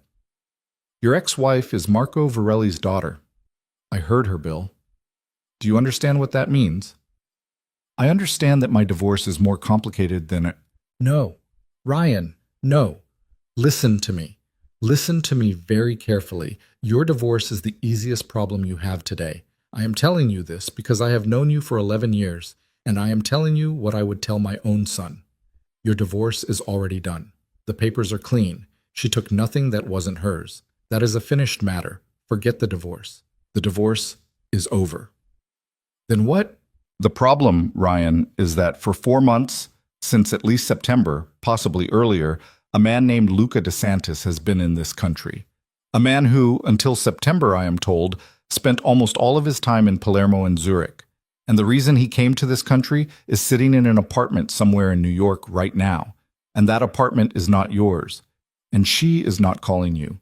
And her father has not called you. And his attorney has not called me. And do you understand what that means? Bill, I don't. It means they don't need to. It means whatever they want from you, they have already taken. The divorce was them being polite. The line was quiet for a second. Ryan. Yeah, stay in your apartment today. Do not answer the door. Do not answer the phone except for me. I will be at your place at 1. Harriet will be there at 2. Do not go on social media. Do not call Vanessa Cole. Do not, under any circumstances, call Isabella. If you call Isabella, I will resign from this firm before noon. I'm not going to call her, Bill. Say it out loud. I'm not going to call her. Good. 1 o'clock. I'm bringing breakfast sandwiches. Go back to sleep if you can. The line went dead. Ryan sat on the edge of the bed for another minute with the phone in his left hand and the ring in his right, and then he leaned forward very slowly and set the ring down on the nightstand next to the lamp. And his hand, freed of it, shook for a second like a hand that had just let go of something heavier than a ring. He did not go back to sleep. He lay on top of the covers in his tuxedo pants and his undershirt, and he watched the gray go out of the ceiling and turn into a bluer gray and then a whiter gray. And he thought, over and over, about the morning in August when a woman named Rosa Delgado had come to his office and handed him an envelope, and he had signed for it without looking at her because he had been on a call with Sol. He tried to remember Rosa Delgado's face. He could not. He tried to remember the weight of the envelope in his hand. He could remember, more or less, that it had been thicker than a bill and thinner than a package. He had dropped it in the bottom drawer of his desk, and he had gone into the meeting about Sol, and he had not thought about it again until last night. And in those 5 months, his entire life had been rearranged underneath him the way a magician rearranges a tablecloth without breaking the glasses on top. Except the glasses, were breaking now. He got up at 7. He took a shower so hot it hurt. He put on sweatpants and a sweatshirt and went into the kitchen and opened the refrigerator and looked at it for a long time and closed it again without taking anything out. He made a pot of coffee. He sat at the long glass dining table with the cream envelope still open in front of him and the 43 photographs still in their stack, and he drank 3 cups of coffee, and he did not look at the photographs. At 7:50, the journal story went up. He didn't read it. He didn't have to. His phone started buzzing. He had turned the sound off, but he could see the screen light up over and over on the table next to the envelope. A text from his mother. A text from his mother again. A text from his sister. A text from his sister's husband, who never texted him. A call from a number he didn't recognize, probably a reporter. A call from Greg Moulton, which went to voicemail because he didn't pick it up. At 8:10, he finally turned the phone over, not to look at the messages, but to turn it all the way off. Before he did, he saw, at the top of the lock screen, a headline from the Journal app, Caldwell Holdings CEO, ex-wife, and a Virelli, a New York story. He turned the phone off. He sat in the quiet apartment and he drank his cold coffee, and he thought, for the first time in maybe a decade, about a girl he had met at a Christmas party in 2018, a girl who had laughed at something he had said with her whole face and then had put her hand on his arm and said, in a quiet voice, "I don't usually talk to men like you." He had said, "What kind of man am I?"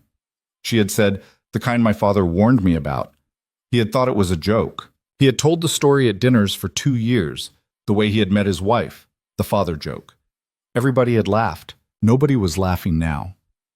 At 12:40 in the afternoon, in the apartment on 63rd Street, Isabella Virelli opened her eyes in a bed she didn't remember getting into and blinked slowly at the ceiling. The ceiling was not the ceiling of the Arlen. It took her a second to place it. Pressed tin, painted a warm white, a single old brass light fixture in the center with 4 frosted globes. The light coming in was soft and gray and came through heavy linen curtains that had been drawn but not closed. She could hear traffic somewhere, and a church bell, faint, maybe 10 blocks away. And under it all, the low hum of an apartment that somebody was awake in but trying to be quiet in. She sat up. She was still in the platinum dress. Somebody had taken off her earrings. The 2 pear-cut diamonds were sitting on the nightstand on a square of black velvet, which meant somebody had also gone to the trouble of producing a square of black velvet. She swung her legs off the bed. Her feet were bare. Her back hurt a little in the way backs hurt when you sleep in something you shouldn't sleep in. There was a robe folded on the chair by the window. Long, heavy, the color of cream. Not hers. Too new to be anybody's. She put it on over the dress, tied the sash, and walked out of the bedroom in her bare feet. The hall was long and quiet. It smelled like coffee. She followed the smell. Luca was in the kitchen at the far end of the apartment, at a counter with a window behind it, reading something on a tablet. He was in a black t-shirt and dark jeans, no shoes, and his hair was still a little wet from a shower. He looked up when she came in. His face did the small thing it did instead of a smile. "Good afternoon," he said. "What time is it?" 12:42. "Jesus, you needed it. I slept in my dress." "You did?" "In your bed." "In a bed?" "Not mine. A guest bed. I slept on the couch." She stopped in the middle of the kitchen. "You did not." "I did." "Luca, you are a grown man." "I'm a grown man who did not want to make an assumption." She looked at him for a second. She did not know what to do with her face. She was tired, and she was 33 years old, and she had walked out of her old life last night in front of 400 people, and she was standing barefoot in a stranger's apartment, almost a stranger's, wearing a robe that had been bought for her, apparently, and a man who could have any assumption he wanted was making her coffee and sleeping on his own couch because he had not wanted to make one. She walked to him. She put her hand, flat, on the center of his chest. She leaned up. Not far. He was only a few inches taller than her, and she kissed him, once, on the mouth. It was not a long kiss. It was not a theatrical kiss. It was a kiss that said noted and thank you, and you can stop doing that now if you want, all at once. When she stepped back, his face had changed very slightly. He had the smallest flush at the top of his cheekbones. "Noted," he said. "I thought so." "Coffee, please." He poured her a cup. He did not ask how she took it because he knew how she took it. 1 sugar, no milk. He slid it across the counter. She sat on one of the high stools and wrapped her hands around the cup. "The Journal ran the story at 7:50 this morning," Luca said. "I know." "You know."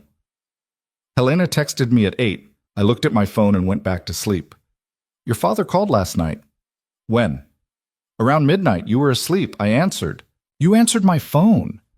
"I silenced it and saw the name. I knew he would not stop calling." "What did he say?" "He said to stay in the city until Wednesday. Your mother's coming down Monday with soup." Isabella laughed. It surprised her, the laugh. It came out of her before she had decided to make it. "Soup. Soup. My mother thinks everything can be fixed with soup. Many things can. Is this one of them?" Luca considered the question the way he considered questions. Slowly, as if he were weighing actual objects. "No," he said, "but it will not hurt." She sipped the coffee. It was very good coffee. She was going to need to find out where he got it. "Luca." "Yes." "What did you do last night?" "After you fell asleep." "Yes." He looked at her for a second, then he turned the tablet around on the counter and slid it toward her. On the screen was a list. 3 columns. Names, actions, dates. She read it slowly, top to bottom. Her coffee cooled in her hand. The first name at the top of the list was the chairman of the board of Caldwell Holdings, a man named Peter Halbrook. Next to his name, in the second column, was a single word, call. In the third column, the word was Sunday.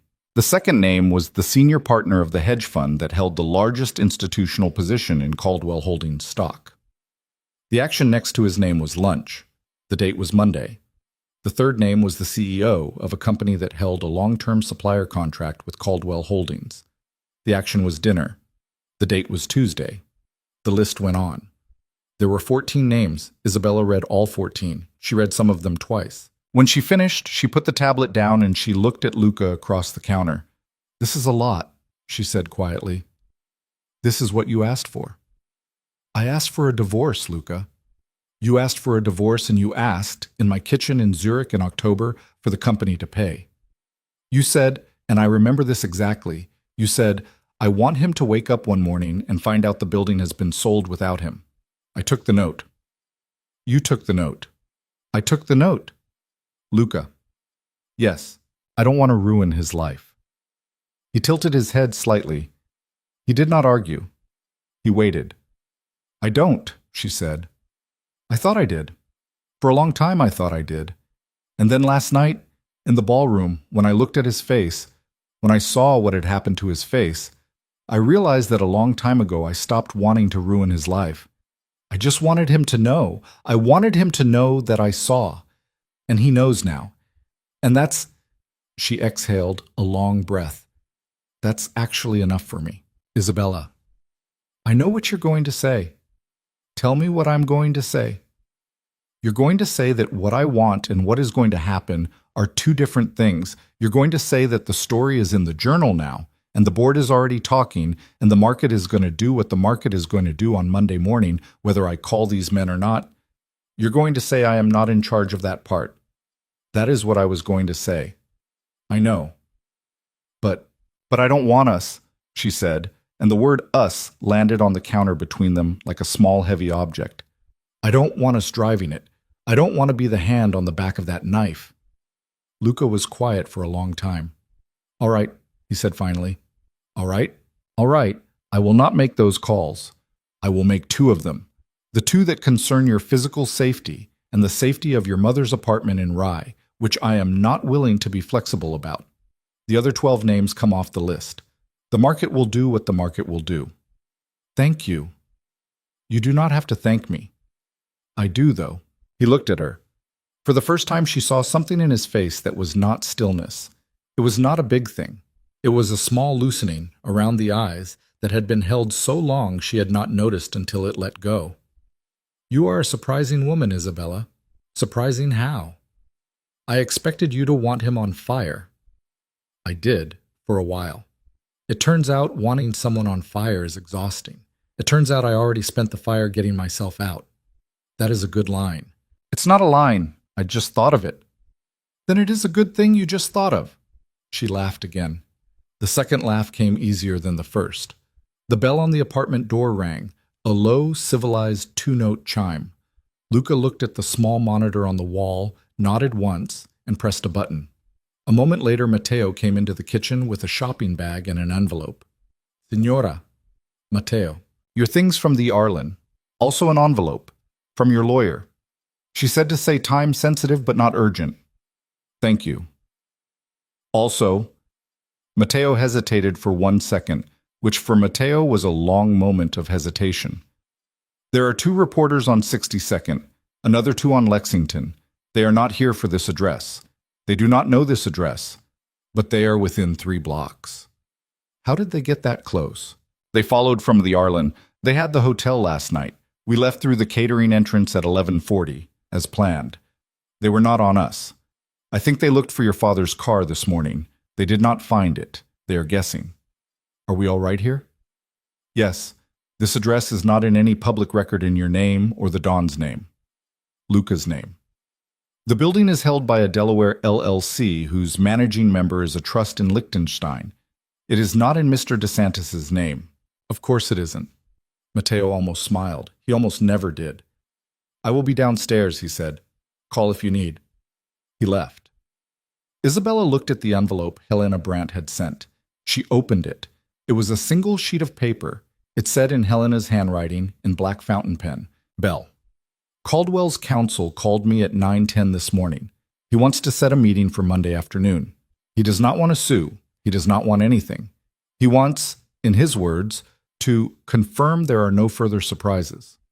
I told him there will be no meeting because there is nothing to meet about. The matter is closed. He asked if you would be willing to accept a letter. I said that depended entirely on the letter. He said he would send one. If Caldwell sends a letter, I will forward it. You do not have to read it. You do not have to respond. If you choose to, I will counsel you before you do. The Vanity Fair request for a sit-down is now at $50,000 for your time, donated to a charity of your choice.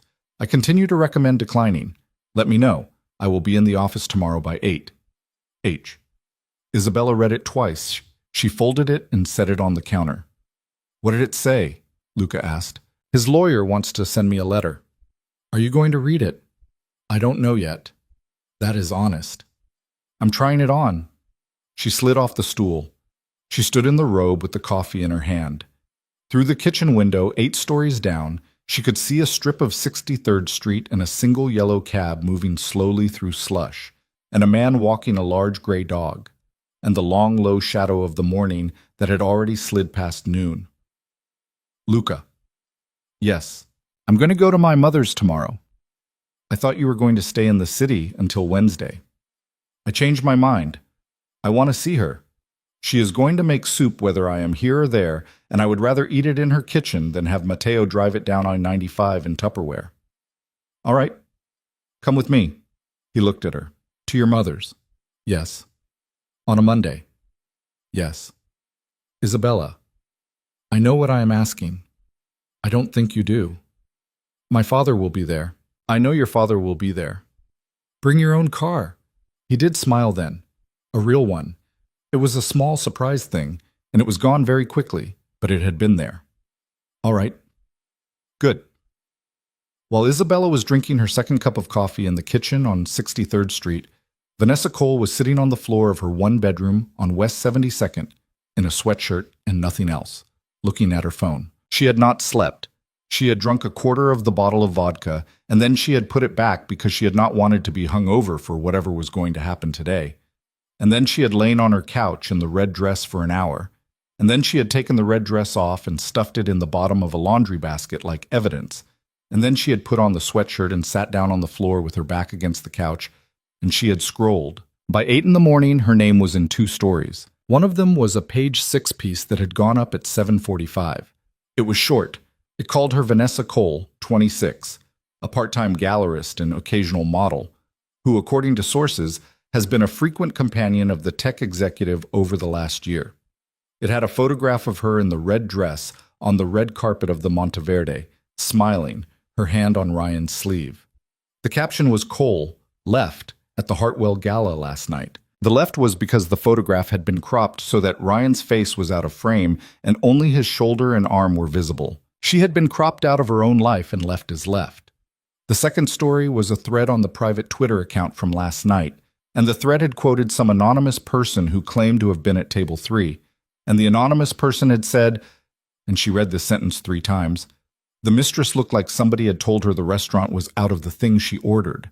The replies were savage. She had 612 new Instagram followers overnight. She had 31 new direct messages. She had 1 missed call from her mother in Cleveland. She had 1 text from a girl she had gone to high school with that said, OMGV, is that you, OMG. She had not heard from Ryan. That was the thing she kept coming back to. She had not heard from Ryan since he had said go home. Vanessa at the curb on Central Park West. She had texted him at 2 in the morning. She had texted him at 4. She had texted him at 6:30.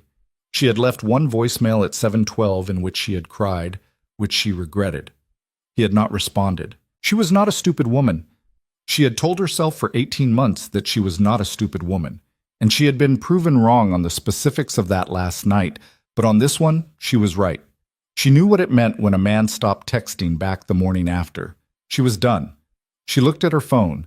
The Page 6 reporter, Mallory Chen, had texted her 2 more times overnight. Polite follow-ups. She stared at the thread for a long minute. She had a choice. She could say nothing, and the story would be the one already being told about her. And that story was the mistress. And that story would follow her forever. Or she could talk. She could tell Mallory Chen the truth, that Ryan had lied to her about the divorce, that he had told her Isabella was nobody, that he had promised her an apartment in Tribeca after the paperwork was done, that he had told her her father was an accountant. The truth would not make her look good. Nothing was going to make her look good. But the truth would make him look worse, and right now, with her head throbbing and her dignity somewhere at the bottom of a laundry basket, making him look worse had a kind of pull to it. She picked up the phone. She started typing. She got 3 sentences in, then she stopped. Then she deleted them. Then she started again. Then she deleted them again. She sat there on the floor for another half hour with the phone in her lap and the weak Sunday light coming in through the window, and in the end she wrote back, "Hi Mallory, not now, not ever, probably. Please take me off your list. Thanks for reaching out." She put the phone down and she stayed on the floor for a long time, and at some point she realized she had started crying again, but quietly this time. The kind of crying that does not make a sound. She was 26 years old, and she had moved to New York 4 years ago from a suburb of Cleveland with 2 suitcases and a plan, and the plan had been, more or less, become the kind of woman people want to photograph. They had photographed her last night. She had gotten what she had wanted. It turned out getting what she wanted was a small and freezing room. She wiped her face on the sleeve of the sweatshirt. She got up. She walked into the kitchen and she looked in the refrigerator, and there was almost nothing in it, because she had not shopped for herself in a long time, because she had always been at somebody else's apartment for dinner. She closed the refrigerator. She opened her laptop on the counter and she pulled up her bank account and she looked at the balance. It was less than she had thought. She had been spending without paying attention because she had assumed the spending would stop mattering soon. She closed the laptop. She picked up the phone again and she called her mother in Cleveland. Her mother picked up on the first ring, which meant her mother had been waiting. "Vanessa." "Hi, Mom." "Honey." "Mom, Her voice cracked, which was embarrassing, but her mother was the only person in the world who had ever known her before she had invented herself. And it turned out that when you were tired enough, the invented self got tired first. "Mom, I think I want to come home for a little while." Her mother, who had seen 2 different versions of the story online already and had been waiting up all night for this call, was quiet for 1 second. Then she said, "Vanessa, baby, when can you get on a plane?"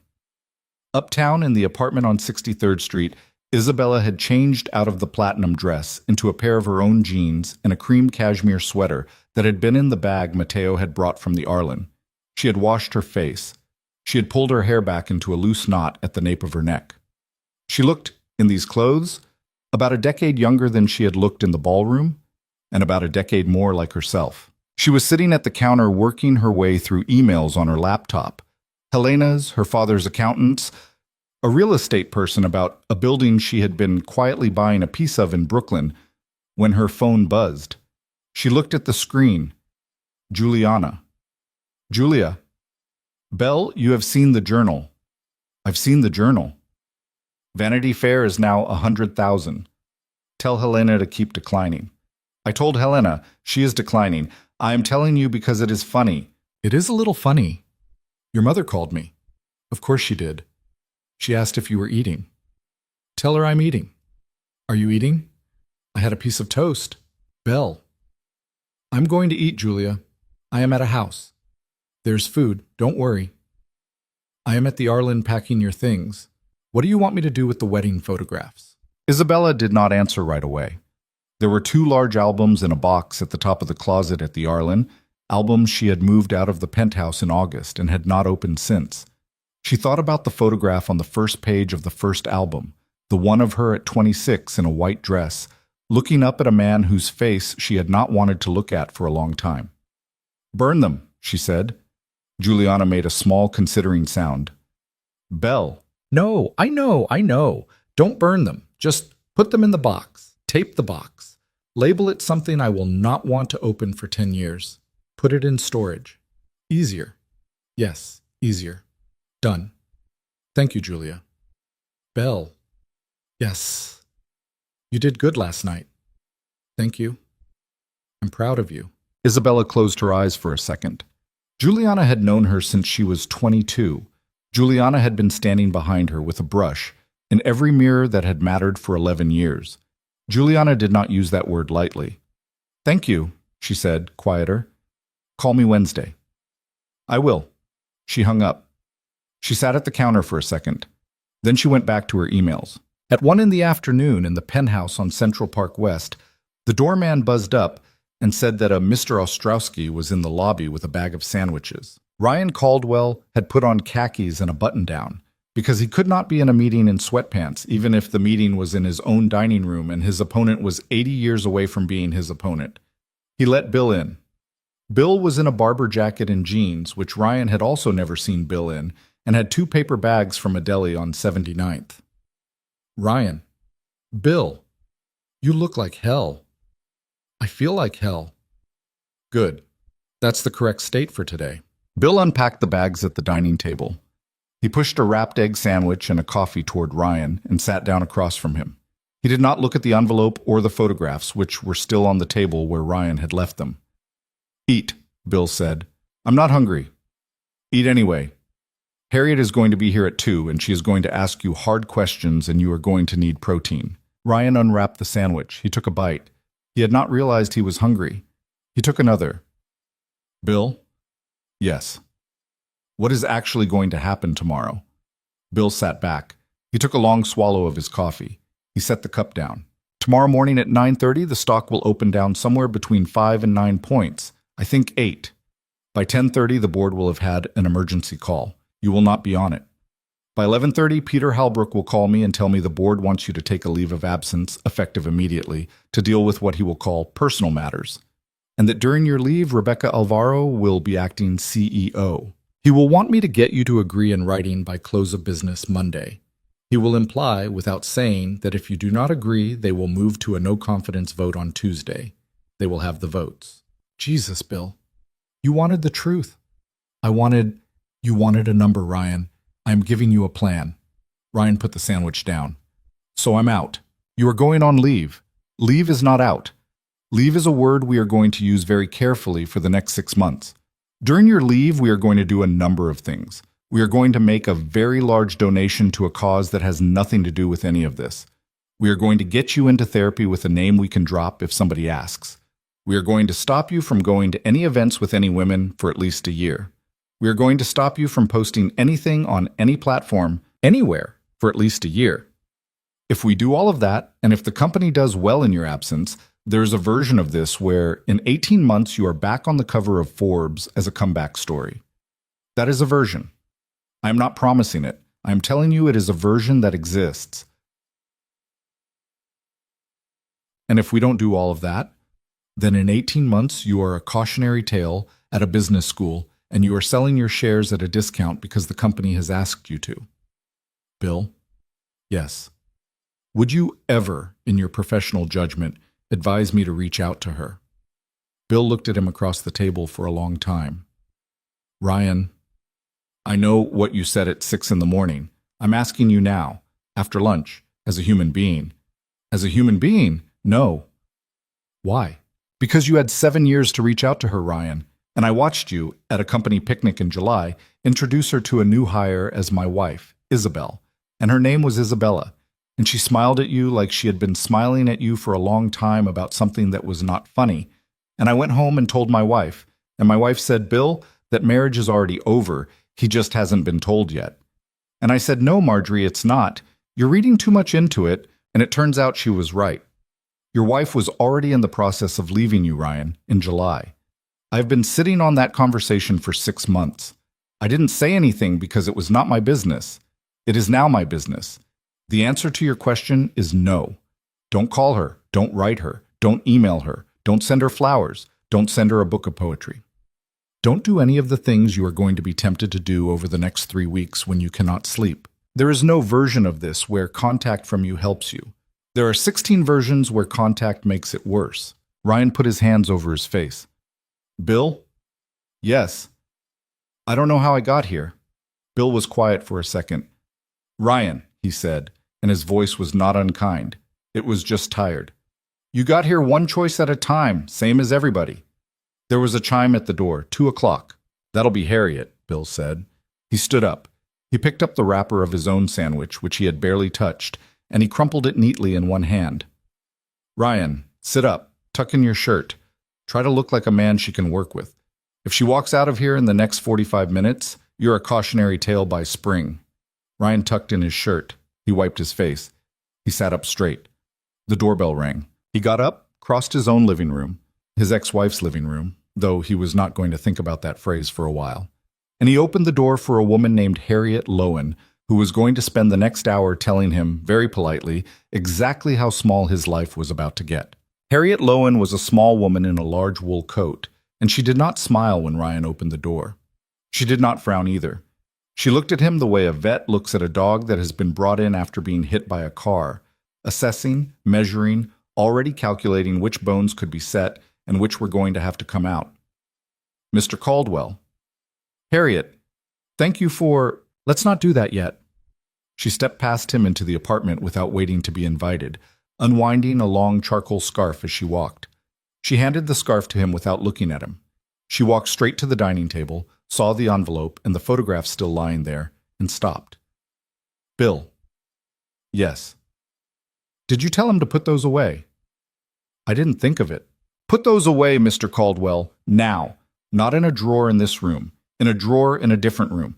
I don't need to see them, and I don't want them on any surface you and I are going to be looking at for the next 45 minutes. Ryan swept the photographs into a stack. He took them, and the envelope, into the guest bedroom, and he put them in the nightstand, and he closed the drawer hard. When he came back, Harriet was already sitting at the table with the leather folio open in front of her, a pen in one hand and a phone face down on the wood. Sit, Mr. Caldwell. He sat. I'm going to ask you questions. You're going to answer them without lying. If I catch you lying, I'm going to get up and walk out, and you will not be able to hire me back. Bill will tell you I mean this. She means this, Bill said. Okay. First question. Who else is there? I'm sorry? Who else is there, Mr. Caldwell? Besides Miss Cole, besides the 3 women your ex-wife named last night, in the last 4 years. I want the names, the approximate dates, and whether any of them have any reason to go to a reporter. Ryan opened his mouth, closed it, looked at Bill, who did not look back at him. There's one more, he said finally. One more. Name. Corinne Dupree, an interior designer, 2.5 years ago. It was brief, maybe 6 weeks. Does she still work with you? No, we haven't spoken in 2 years.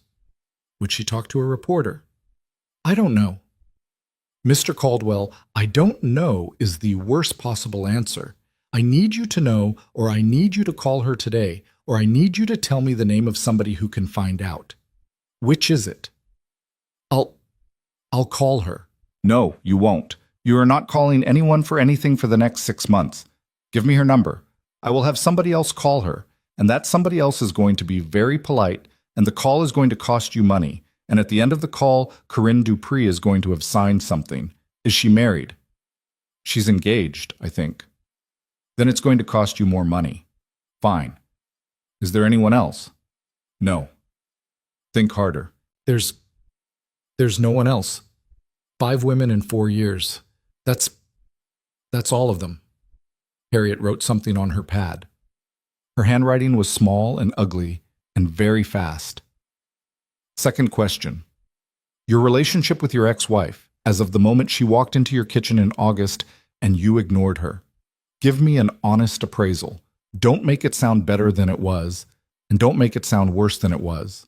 I don't want the story. I want the facts. Ryan stared at his hands on the table.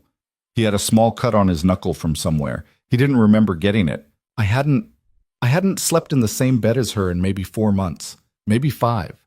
I told myself it was work. It wasn't work. I knew it wasn't work. She stopped asking me about my day sometime last spring. She used to ask me about my day every day. I didn't notice when she stopped. I noticed in, July, that she hadn't asked in a while. And I remember thinking good, because I didn't want to lie to her about my day, because I didn't have a good lie ready. And then I just didn't think about it again. Harriet wrote. She did not look up. How often was she at events with you? Less and less. The founders' dinner in April was the last one, I think. She went to that. She was quiet at it. I remember someone asked her what she did, and she said, I write, and I made a joke about how she was being modest, and she didn't smile at the joke. I remember that. I remember that she didn't smile. What does she write? Ryan looked up. I'm sorry? What does your ex-wife write, Mr. Caldwell? He opened his mouth. He closed it. He felt the blood come up into his face. I don't actually know. Harriet set her pen down. She looked at him for a very long second. She did not say anything unkind. She did not need to. She simply looked at him with the expression of a woman who had met a great many men like him, and who had, at the age of 59, run out of the small available reservoir of patience for this particular kind of not knowing. Mr. Caldwell. Yes. Your ex-wife has published 3 novels under the name Belle Marchetti, which is her mother's maiden name. The third one was a finalist for the Penn Faulkner 2 years ago. The second one was optioned by a studio you have had dinner with the CEO of. All 3 were reviewed in the Times. I read the third one on a flight to Chicago last month. It's very good. Ryan said nothing. I am telling you this not to hurt your feelings, Harriet said, because your feelings are not on my list of concerns today.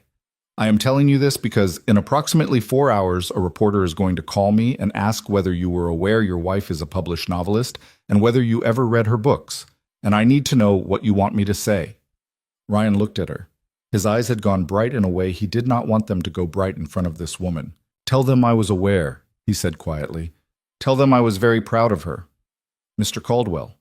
I know.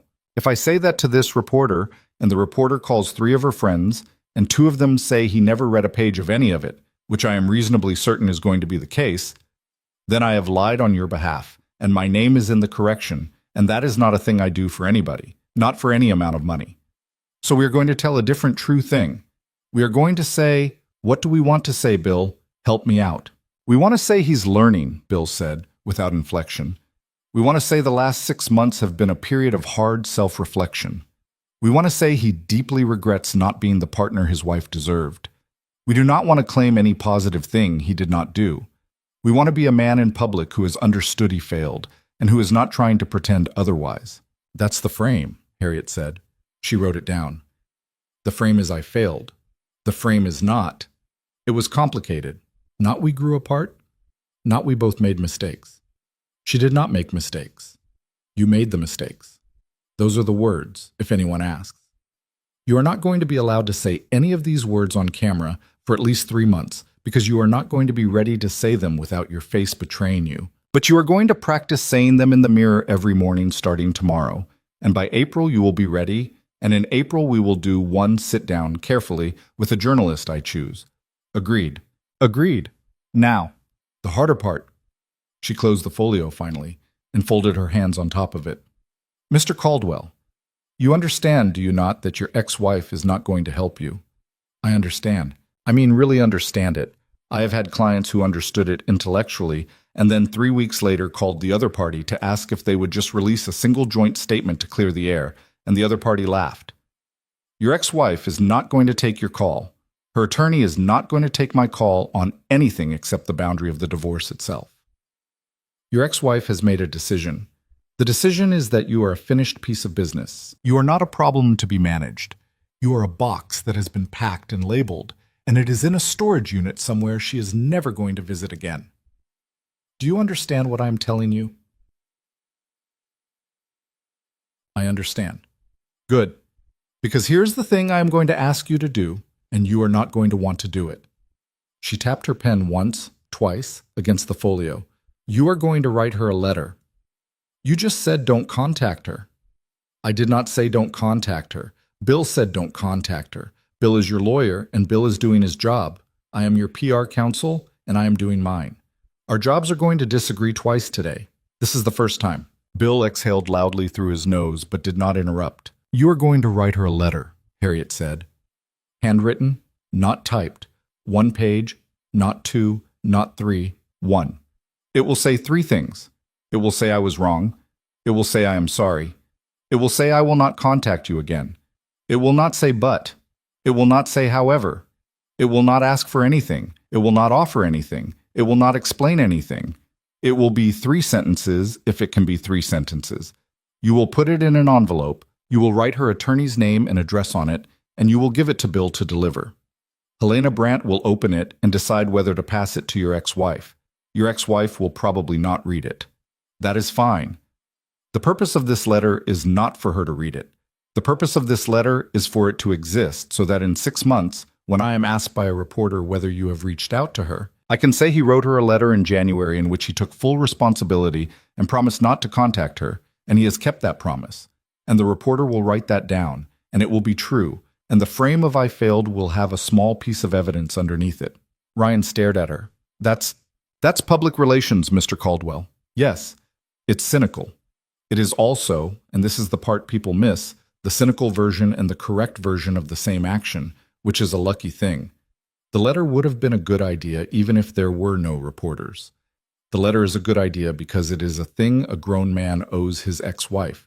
And the part where we also get a line in a Times profile out of it 8 months from now is what we in the business call alignment. Harriet. Yes. Is she going to be all right? Harriet looked at him. Mr. Caldwell, your ex-wife is already all right. Your ex-wife walked into the Hartwell Gala on the arm of one of the 3 most feared men in Southern Europe and took your reputation apart with a 6-minute conversation at table 3. Your ex-wife is going to be spectacularly all right. The question today is whether you are going to be all right, and the answer depends entirely on whether you can do what I am telling you to do for the next 18 months without improvising. Can you do that? I can do that. Say it like you mean it. I can do that? Better. Bill, I am going to need 90 minutes with him on Tuesday. Book it. Booked. Harriet stood up. She put her scarf back on. She put her coat on. She did not shake Ryan's hand. Mr. Caldwell? Yes. One last thing, off the record. Okay?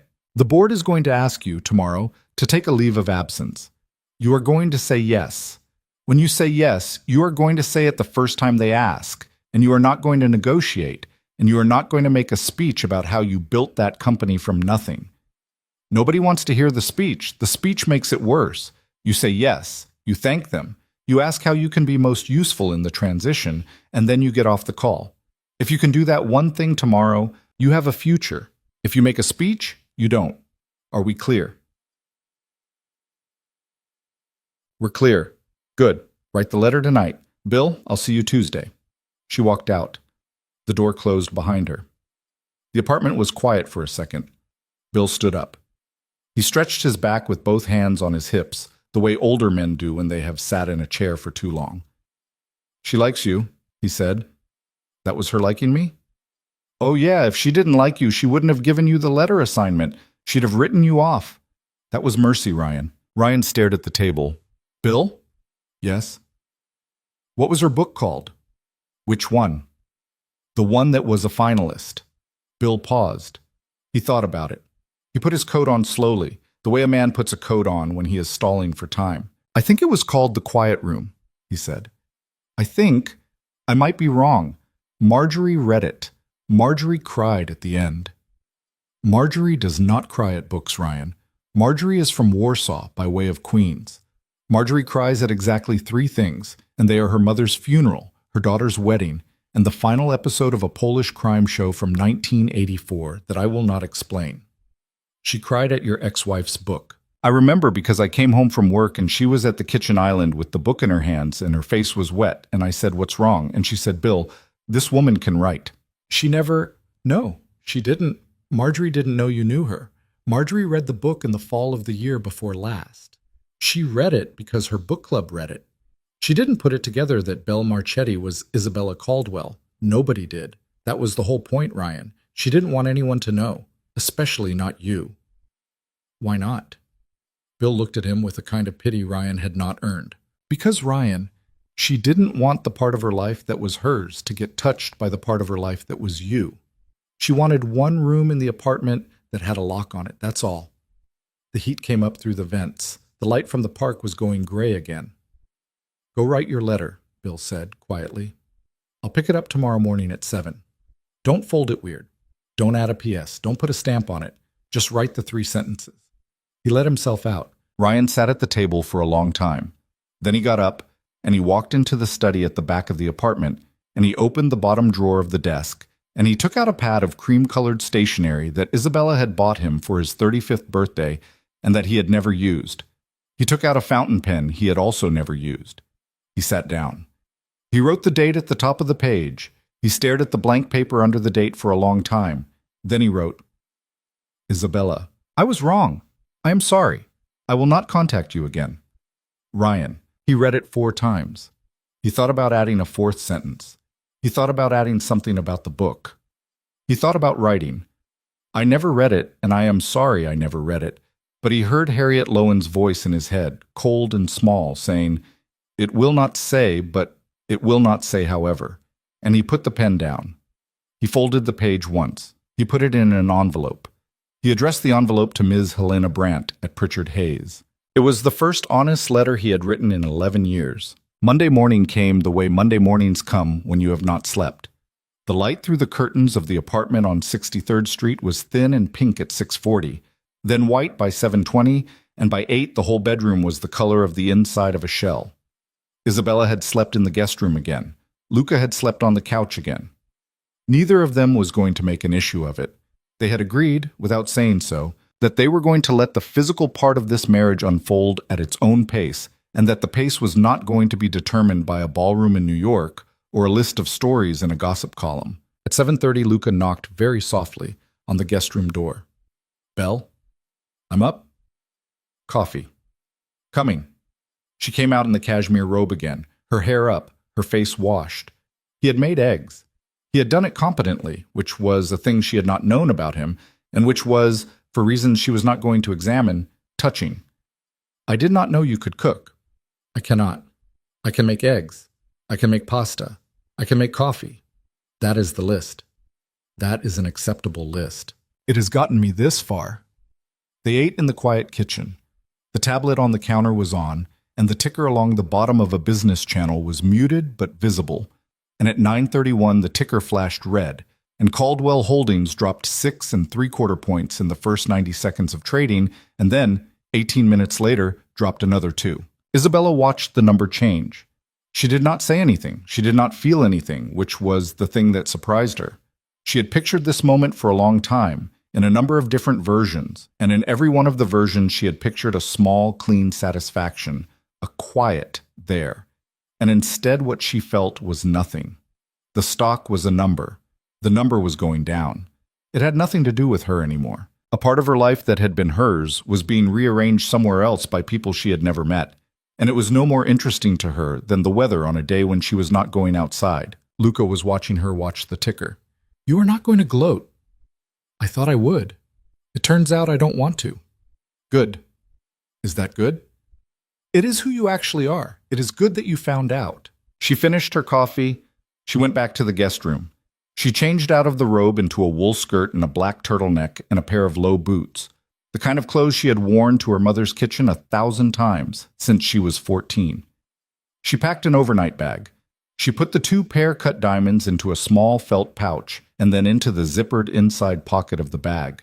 At 10:15, Matteo came up. He had a garment bag over one arm. "Signora." "Matteo, your mother called. She said to tell you she is making passatelli." Isabella laughed. "Of course she is." "She also said to tell you that your Aunt Paola is there." "Oh." "She said you would say, 'oh.' Did she say anything else?" "She said your father is making one of his faces." "Which one?" "She did not specify. It is the face where he thinks something is funny, but he has decided in advance not to laugh at it. Probably. Tell her we leave in 20 minutes. Yes, signora." Matteo left. Isabella carried the overnight bag out into the kitchen. Luca had changed as well. Not a suit, this time. A dark sweater over a dark shirt, jeans, boots that had seen a winter. He looked like a man about to meet the in-laws, which technically was exactly what he was. "Nervous?" she said. "No." "Liar." "A little." "He will like you." "He already likes me. He does not have to like me. He has to decide whether I am going to stop liking me at some point, and he has not decided yet." That is a very accurate reading of my father. I have been paying attention. They took 2 cars, as she had asked. He went in his own, a dark sedan with a driver she did not know. She went in her father's, which had arrived at 10:40, driven by a man named Paolo, who had driven for the Virellis for 22 years and who had known her since she was 7. "Signorina." "Paolo." "Long time." "Too long." "You look well." "I do not. I look tired." "You look well." She laughed. She got in the back. The car pulled away from the curb on 63rd Street, and the second car fell in behind them at a respectful distance. The Manhattan traffic opened a little after the bridge. The Hutchinson was clear. By 11:50 they were pulling up a long gravel drive in Westchester, lined with bare January sycamores, at the end of which sat the house she had grown up in. A stone colonial with green shutters and a slate roof and a front door that had been painted, 4 summers ago, a red her mother called Calabrian red, and that her father called that red. The door was open before she was out of the car. Her mother had been at the kitchen window for 40 minutes, watching the drive, and had opened the front door the moment the tires hit the gravel, which was the thing she always did, and which Isabella had grown up complaining about, and which she now understood she was going to miss someday in a way that would probably break something in her. Teresa Varelli was 64 years old, short, with her hair in a dark bun streaked with gray, and she came down the front steps in a cardigan and no coat in 18-degree weather because she had not bothered to put a coat on because her daughter was home. Bella, Mama, come here, vieni qua. Isabella walked into her mother's arms. Her mother was a head shorter than her. Her mother pressed her face into Isabella's shoulder, very hard, for about 4 seconds, and then pushed her away to look at her, and then pulled her back in. You are thin. I am not thin. You're thin. I don't care what you think. I'm going to feed you until Wednesday. Mama, I have things. Wednesday, Bella. You sit at my table until Wednesday. Your things can wait. Mama. Who is the man? Isabella turned. Luca had stepped out of the second car.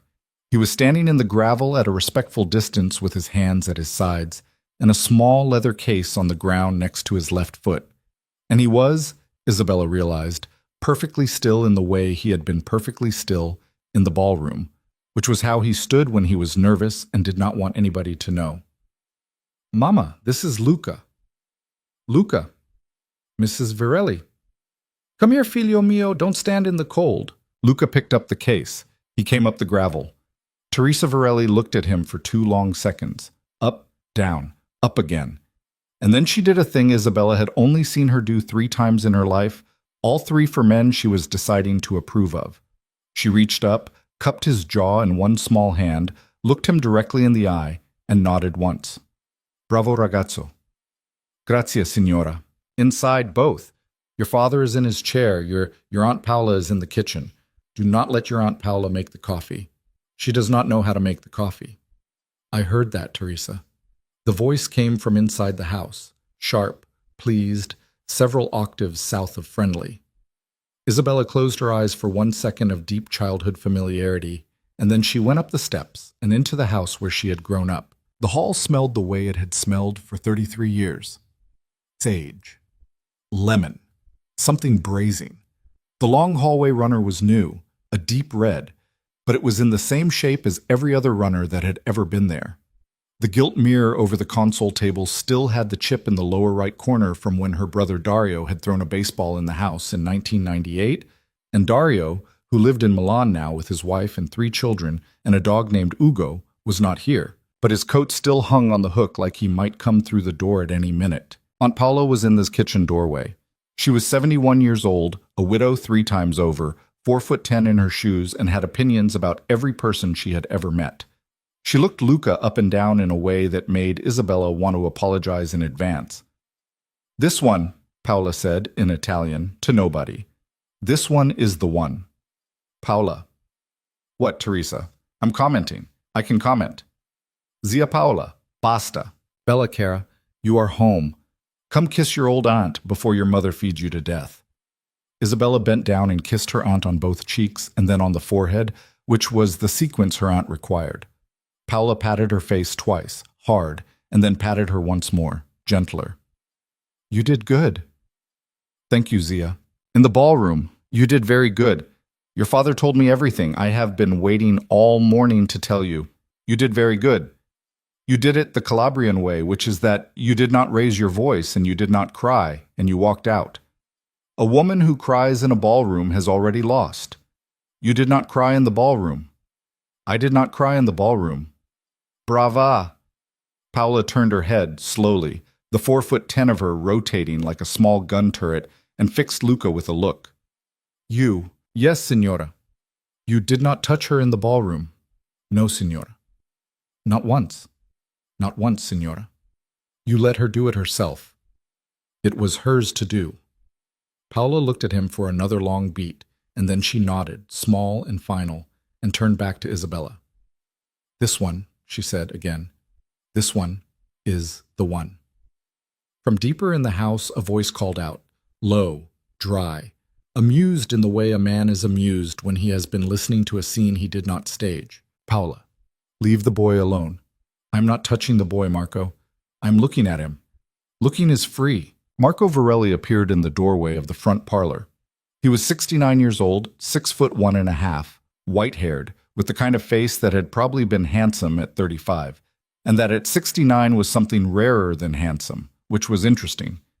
He wore a gray cardigan over a blue shirt and a pair of reading glasses hanging from a cord around his neck and house slippers. He looked like somebody's grandfather. He was somebody's grandfather. He was a number of other things, too, but today in the front hall of his own house with his daughter standing on the rug, he was just Papa. "Kara, Papa." He held out his arms. She walked into them. He held her for a long time, longer than he would have held her in front of people he did not know, longer than she had expected. When he let her go, his eyes were wet, which was an unusual thing for him in front of anybody, and he did not bother to hide it. "You did well, Kara." "Thank you, Papa." "You did not cry." "No." "You did not raise your voice." "No." "Brava." He kissed her forehead. Then he turned, at his own pace, and looked at Luca DeSantis, who had been standing by the door with his case and who had not moved. "Luca?" "Don Marco." "You drove." "I drove." "You left Matteo behind." "He is at the end of the drive. He did not want to come up. He said you would understand." "I understand. Come in." "Come in. Coffee." "Paula is not making the coffee. Teresa is making the coffee." "Luca, you will sit to my right at lunch. Bella, to my left. Paula, you will sit wherever you sit, and you will be quiet for at least 15 minutes at a time, which is not my rule. It is the rule of our mother of blessed memory, who made it up in 1967 specifically for you. Vaffanculo, Marco. Language, Paula. There is a young man in the house. He is not so young, and he has heard worse." Luca, who had not smiled once since he got out of the car, smiled now, and it was the second real smile Isabella had seen on his face in 24 hours. They went into the kitchen. The kitchen was warm and full of the smell of broth and something frying in butter, and the big farmhouse table was set for 5 with mismatched plates and a loaf of bread still steaming in a cloth and a bottle of wine already open. Teresa was at the stove with a wooden spoon. Paula shuffled in and sat down in her chair, which everyone knew was her chair and no one ever took, and folded her hands. Marco gestured Luca into the seat to his right. Luca sat. Marco poured wine for Luca without asking. He poured a little for Isabella. He poured a full glass for Paula, who said grazie without looking up, and a half glass for Teresa, who was not drinking. He poured himself a full one. He lifted his glass. Alla familia. Alla familia. They drank. Isabella took a small sip and closed her eyes for a second, because the wine was from a cask her father kept in a specific cellar, and it tasted like a number of winters she had thought she had forgotten. The passatelli came out, long golden strings of it in clear broth, little flecks of nutmeg on top. Teresa set the bowls down one at a time. Nobody picked up a spoon until Marco did. Marco did, and everybody else did. And the kitchen went quiet for a while in the way kitchens only go quiet when people are eating something made by a person who loves them. Halfway through the bowl, Marco set his spoon down. Luca. Yes, Don Marco. Stop calling me Don Marco at my kitchen table. This is not a kitchen where anybody is Don anybody. Yes, Marco. Better. Paola, without looking up, said, He is going to keep calling you Don Marco, Marco. He is from Palermo. They cannot help it. I am working on it, Signora. Work faster. Paola, eat your soup. I am eating my soup. You are not eating your soup, you are running commentary. The soup is getting cold. The soup cannot get cold. Teresa's soup defies the laws of physics. Teresa, your soup today. I have never had it better. Yes, you have, Paola. You say that every time. Every time I mean it. Every time you mean it more than the last time. Marco picked his spoon up again. He looked at Isabella across the table. Something in his eyes was very soft. Eat, Cara. She ate. After lunch, her father took Luca into the front parlor, which was the room where her father did all of his important conversations, and closed the door. They were in there for almost an hour. Isabella sat in the kitchen with her mother and her aunt and peeled clementines and did not ask what was being said, because asking was not done, and also because she did not need to. She knew what was being said. Her father was asking Luca a series of questions that had no right answers, only true ones, and Luca was either going to answer them or he was not. If he did not, he would come out of the parlor with the same face he had gone in with, and her father would stand at the front door with him and shake his hand politely and wish him a safe drive back to the city.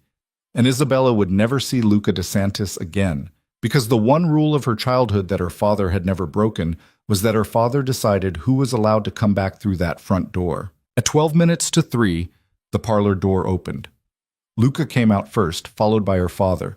Her father had one hand on Luca's shoulder. Isabella let out a breath she had not known she was holding. Teresa, at the sink, said, without turning around, "Good." Paola, peeling a clementine with a small silver knife, said, "Told you." Marco walked Luca to the coat hook. He handed him his coat. He said something quiet, close to Luca's ear, in Italian, that Isabella could not hear. Luca answered something quiet back. Marco nodded, once, and patted Luca's shoulder twice, and stepped back. "Bella." "Yes, Papa." "Walk him to his car." She stood up. She put her coat on. She walked Luca down the front steps and out across the gravel to the black sedan that had been waiting, engine running, the whole afternoon. They stopped at the door. "How was he?" "He was your father." "That is not an answer." "He asked me 11 questions. I answered all 11. He told me 3 things about you I did not know. He told me 2 things about himself.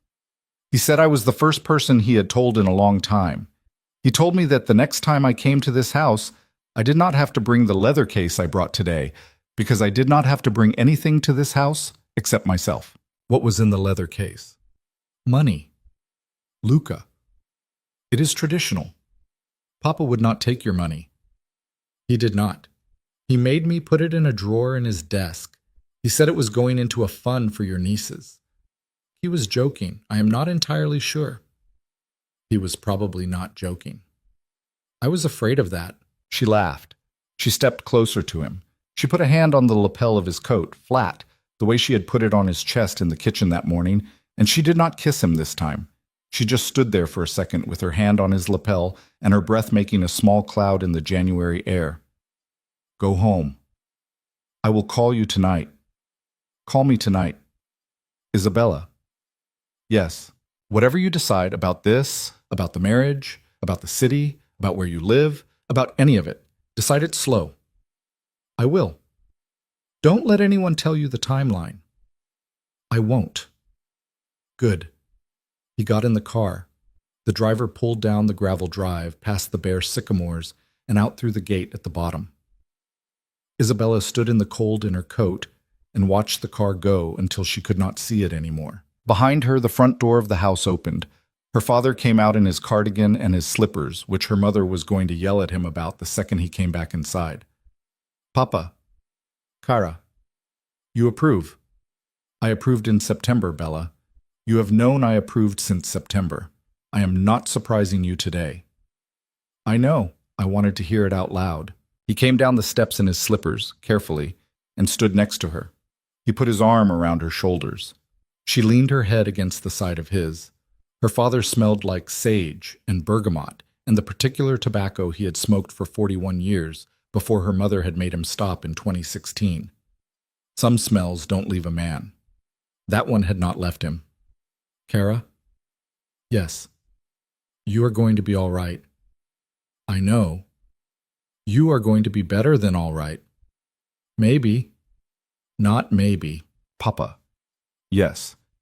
"I was scared in the ballroom before I walked in for a minute." "Of course you were scared. Only a stupid woman would not have been scared. You are not a stupid woman." "I did not raise stupid women." "I wasn't scared of him." "No. I was scared of me. I was scared that when I got in there I would look at him and I would feel something I didn't want to feel. Sadness or pity or some version of the thing I used to feel when I looked at him."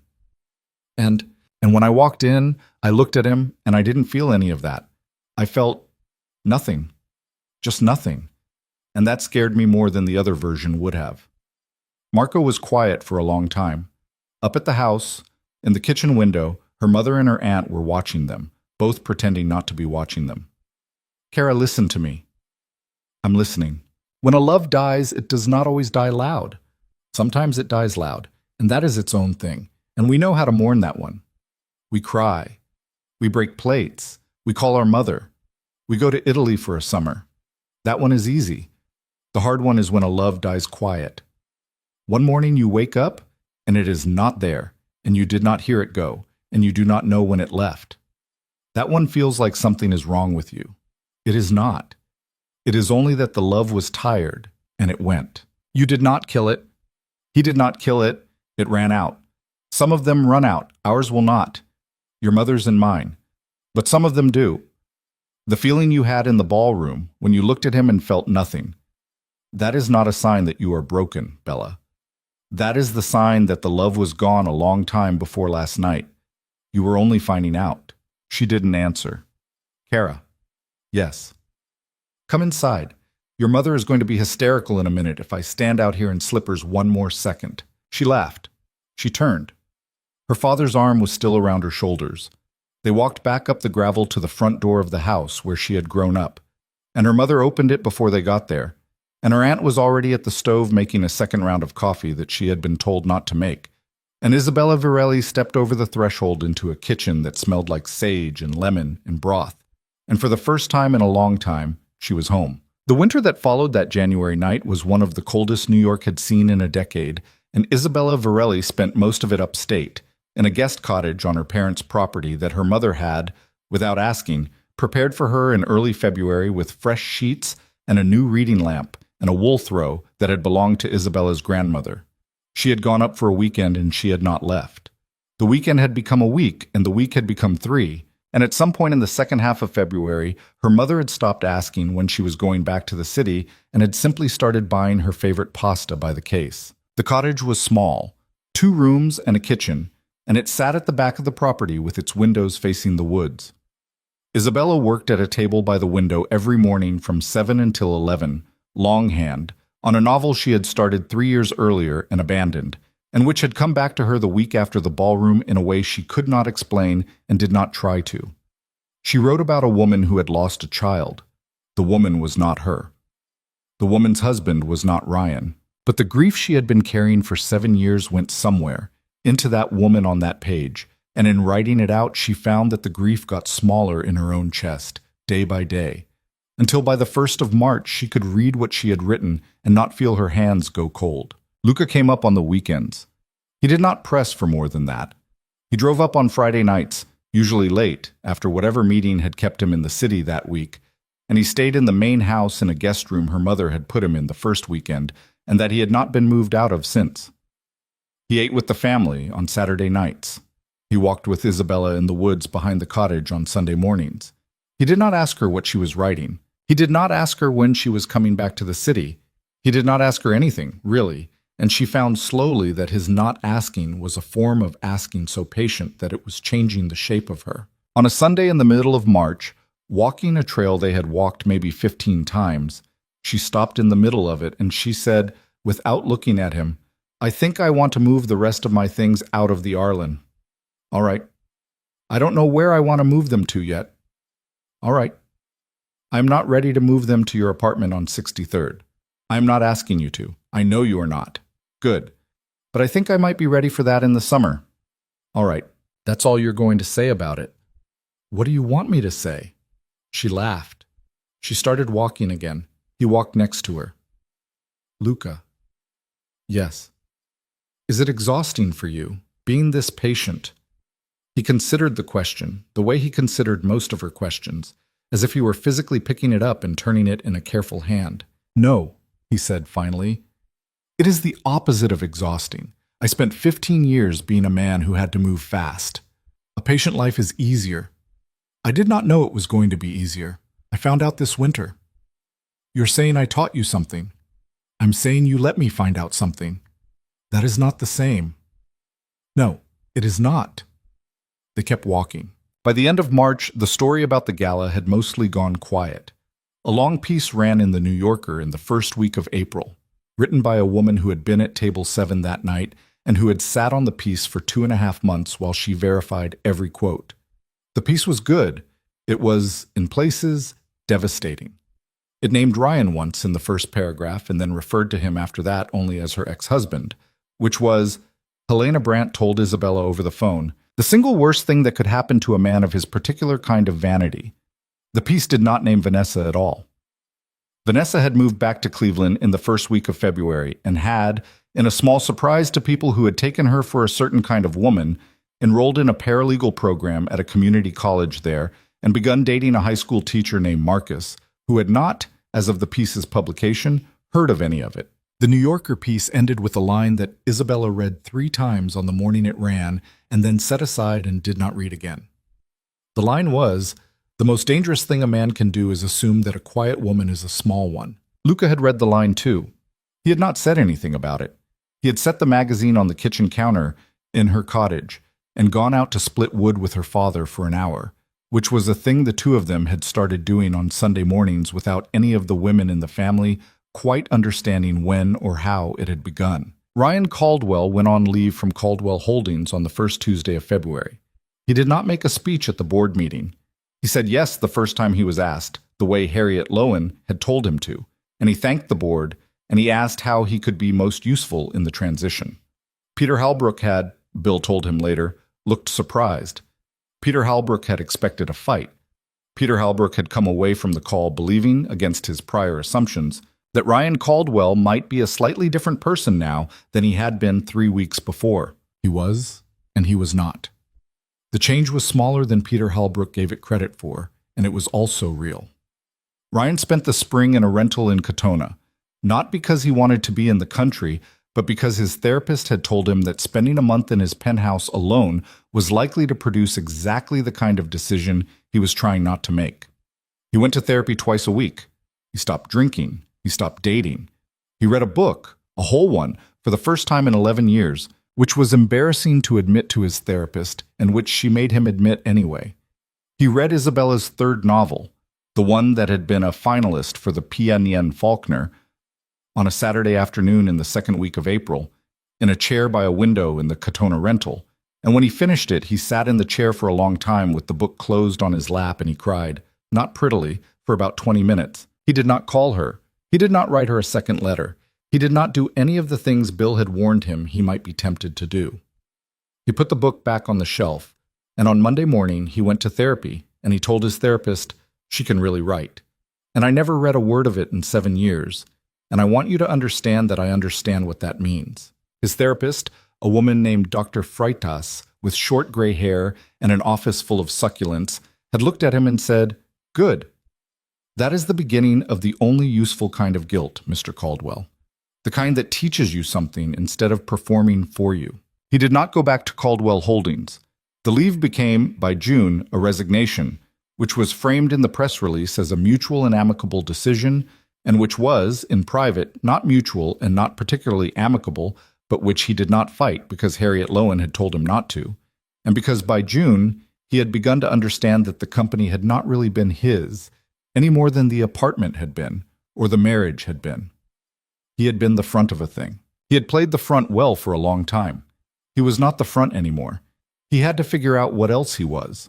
He sold the penthouse on Central Park West at the end of July at a loss he could afford. He bought a smaller place uptown, in a building his sister had recommended, and he moved into it with 12 boxes of things and none of the paintings from the old apartment. He gave the paintings to an auction house. He did not go to the auction. He told himself, standing in the empty penthouse on the last day of July, with the sunlight coming in through the windows of a room he had not been able to remember the color of until he saw it empty, that he was not going to be a cautionary tale, and he was not going to be a comeback story either. He was going to be a 42-year-old man in a smaller apartment, learning how to live with himself. It was not a heroic plan. It was not an inspiring plan. It was, Dr. Freitas told him, the first plan he had made in his adult life that had any relationship to reality. By then, Isabella had moved her things.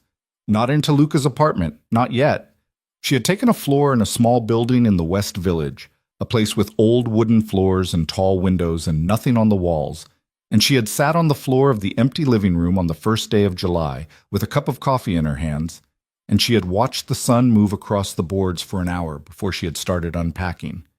Her mother had come down to help. Her aunt had come down to criticize. Luca had come over on the second day with a hammer and a level and had put up 6 shelves without anybody asking him to. And when he was done, he had said, "I will not do this again if you do not want me to." And Isabella had said, "No, the shelves are good. Keep the shelves." And that had been a small joke between them for the rest of the summer. She finished the novel in August. She gave it to her agent on the last Friday of the month. Her agent called her the following Tuesday and cried on the phone for about 90 seconds before she could get words out. And when she did, the words were Belle, "This is the one, this is the one, this is the one." Isabella had sat in her kitchen in the West Village with the phone against her ear, and she had looked at the shelves Luca had put up in July, and she had not cried, because her agent was crying enough for both of them, but something in her chest had gone warm in a way it had not gone warm in a long time. The book came out the following spring. It won things. She went on a short tour and then came home. She did not do television. She did one interview with a journalist who had written to her in careful longhand over 3 months. And the interview was fine, and she did not do another one for a long time. At the end of August, she and Luca drove up to Rye together for her father's 70th birthday. The house was full. Dario had come in from Milan with his wife and 3 children. Aunt Paola had come from her condo in Yonkers with a pot of something she would not let anyone else carry in from the car. 2 of her father's oldest friends from the old neighborhood had come up from Philadelphia. And at some point in the evening, after the cake and before the espresso, her father had stood up at the head of the table in the dining room, and he had tapped his glass once, lightly, and the whole room had gone quiet. "I am not going to give a speech," he had said. "Yes, you are, Marco," Aunt Paula had said. "Paula, I am not going to give a speech. I am going to give 6 sentences, 1 for each decade of my life, and 1 extra because I am greedy." He had lifted his glass. 1. I have been very lucky. 2. I do not deserve the luck I have had. 3. My wife is the reason I have survived the years when the luck was thin. 4. My son Dario has given me 3 grandchildren, and my son Dario has made me proud every day of his life, and I have not told him that enough. And tonight, I am telling him. Dario, at the other end of the table, had put his napkin up to his face. 5. My daughter Bella has done something this year that I am going to carry with me the rest of my life. And I am not going to say what it is because she knows and because she does not like me to make speeches about her. 6. I am going to keep living as long as I am allowed. And when I am not allowed anymore, I am going to go quietly, and nobody in this room is to make a fuss. He had paused. 7. Sin, sin. Sin, sin, the whole table had said. Isabella, sitting at her father's left, had reached over without thinking and taken his hand. He had squeezed hers once. He had not let go for a long time. Luca was at his right. Luca had met her eyes across her father and had not smiled, because he did not smile in rooms like that. But his eyes had been kinder than she had ever seen them, and when her father finally let go of her hand, he had reached for Luca's, and he had held Luca's hand for just as long, and neither of them had said anything about it. The wedding, the real one, the one Isabella wanted in English and in a room her mother had walked through, happened the following October in a small church in Rye. Only 41 people were there. Aunt Paola cried. Dario's youngest daughter was the flower girl and threw the flowers on the ground and then cried because she had thrown the flowers on the ground. Isabella wore a simple cream dress that had belonged to her grandmother Constanza, altered by a woman in the Bronx her mother had been going to since 1974. She did not walk down the aisle to Wagner or Mendelssohn or any of the things brides walk down aisles to. She walked down the aisle to a Neapolitan song her father had sung to her when she was 4 years old, played quietly on a single cello. Luca, at the altar, in a dark suit, had not cried, because he did not cry. But when she had got to the front of the church and had stood across from him, he had reached out and touched the side of her jaw, once, very briefly, with 2 fingers, and that, for him, was crying. She knew it. He knew she knew it. Nobody else in the church had needed to know. They had a small dinner at the house afterward. At some point in the evening, Aunt Paola had cornered Luca in the kitchen and had told him, in Italian, a long story about her late second husband that he was going to tell Isabella about only years later, and only then in pieces. Dario had gotten drunk and sung something in the living room that Isabella had not heard since she was 12. Her father and her mother had danced once, slowly, in the kitchen to a song on the radio, and Isabella had watched them from the doorway with Luca's hand in the small of her back and had thought, this is the thing. They went to Italy for 3 weeks after the wedding, and then they came back. Children took longer than she had expected. She was 34 by then, and for a while in the second year of the marriage, she had thought it was not going to happen. And she had mourned that privately with her mother over a long weekend in Rye, and then she had gone back to her desk and had written for another 6 months. And then, quietly, in the spring of her 35th year, she had found out it was going to happen after all. A girl. They named her Costanza, after Isabella's grandmother. She had her father's stillness and her mother's eyes and a temper from somewhere that Aunt Paola claimed credit for, and that Isabella's mother darkly suggested was a Varelli trait going back at least 4 generations. A boy came 2 years later. They named him Matteo, after the man who had driven Isabella's cars for most of her adult life, and who was by then retired and living in a small apartment in Astoria with a garden he was very proud of, and a grandson he walked to school every morning. When they told Matteo what they were naming the boy, he had said nothing for almost a minute, and then he had said, "Signora, I'm not going to cry in this kitchen. It is not the kind of kitchen I cry in." And then he had cried anyway, standing at her island in his coat. And Isabella had hugged him, which was a thing she had never done in 21 years of knowing him, and he had let her, which was a thing he had never done in 21 years of knowing her. They did not move to Europe. Luca had thought at the beginning that they would. His life had been in Palermo and Zurich. But by the time Costanza was 2, it was clear that Isabella's life was not going to be anywhere but a day's drive from her mother and her father and her aunt.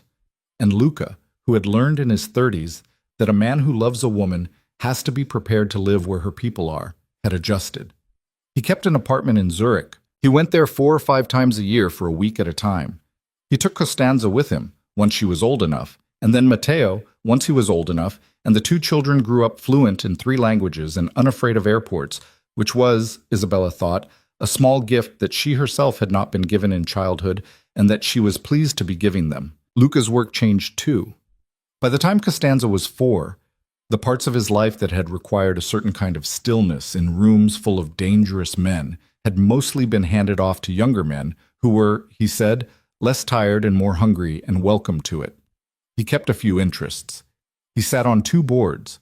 He did not talk about his work at the dinner table, and his children did not, for a long time, understand what their father did all day. And Isabella did not rush to explain it to them, because explaining it was not, in the end, her story to tell. She left it for Luca. She trusted him to tell his children what they needed to know, in the order in which they needed to know it. Her father died in the summer the year Costanza turned 7 and Matteo turned 5. It was not sudden. He had been sick through the spring, and the family had known, and they had had the chance, all of them, to say the things that needed saying, which was not a thing everybody got. He died in the bedroom at the top of the house in Rye, with his wife next to him and his 2 children at the foot of the bed and his sister in the kitchen, making coffee she would not drink. And Isabella sat on the bed and held his hand and did not cry until after. And when she did, she cried in the woods behind her cottage on the property, alone, for a long time. It was a kind of grief that did not get smaller exactly. It got older. It moved into a room in her and took up residence there, and she learned over the years to live in the rest of the house around it. Luca had known his own father a little.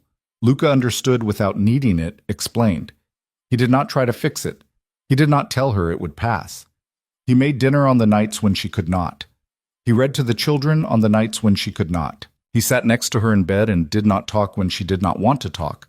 And on one particular night in the second week after the funeral, when she had woken up at 3 in the morning and had gone to the kitchen and had sat at the island with a glass of water and had not been able to make herself get up again, he had come down in his bare feet and his undershirt, and he had sat next to her on another stool, and he had said, "Belle," and she had said, "I know." And that had been the whole conversation. Her mother came to live with them in the city the next winter. She would not admit she was lonely, but she was lonely, and she would not admit the big house in Rye was too much for her, but it was too much for her, and Isabella and Luca had moved her into a bedroom on the top floor of the village house that they had been keeping empty, they now realized, for exactly this purpose all along. Her mother brought 4 suitcases and a small wooden crucifix that had been her own mother's, and the framed black and white photograph of Marco Varelli at 26 in a suit at a restaurant in Napoli that had hung in the dining room in Rye for 51 years. She put the photograph on the dresser in her new bedroom. She did not take it down again. Aunt Paola did not move in. Aunt Paola died 2 years after Isabella's father, in the condo in Yonkers, in her own bed, during an afternoon nap, which was the way she had always said she wanted to go, and which the family agreed was the only possible way a woman like her could have gone. At the funeral, Isabella's mother had laughed and cried at the same time in the front pew because a man in the row behind them had said something about Paola having been a handful, and Teresa had turned around and said, without lowering her voice, "She was not a handful, Angelo. She was a full-course meal, and you were never man enough to finish it," and the whole pew had broken. Years slid. Costanza, at 15, announced that she was going to be a lawyer. Matteo, at 13, announced that he was going to be a chef. Luca, at 54, announced that he had started going gray at the temples and that he was, for the first time in his life, considering a hat. Isabella, at 48, published her 6th novel, which was about an old man who dies slowly in a house in a suburb of New York, surrounded by the people who love him, and which she had dedicated, in 2 words, to Papa. She cried again when she wrote the dedication. She decided she did not mind that she had cried. About Ryan, she thought from time to time, and less often as the years went. She did not hate him. She had not hated him in a long time. The first year after the gala, she had been, in private, unforgiving, a kind of low, cold quietness about him in her chest that she did not share with her husband and did not need to, because Luca understood it and let it sit where it needed to sit. The second year it had begun to thin. By the 5th year, it was mostly gone. She heard now and then how he was doing.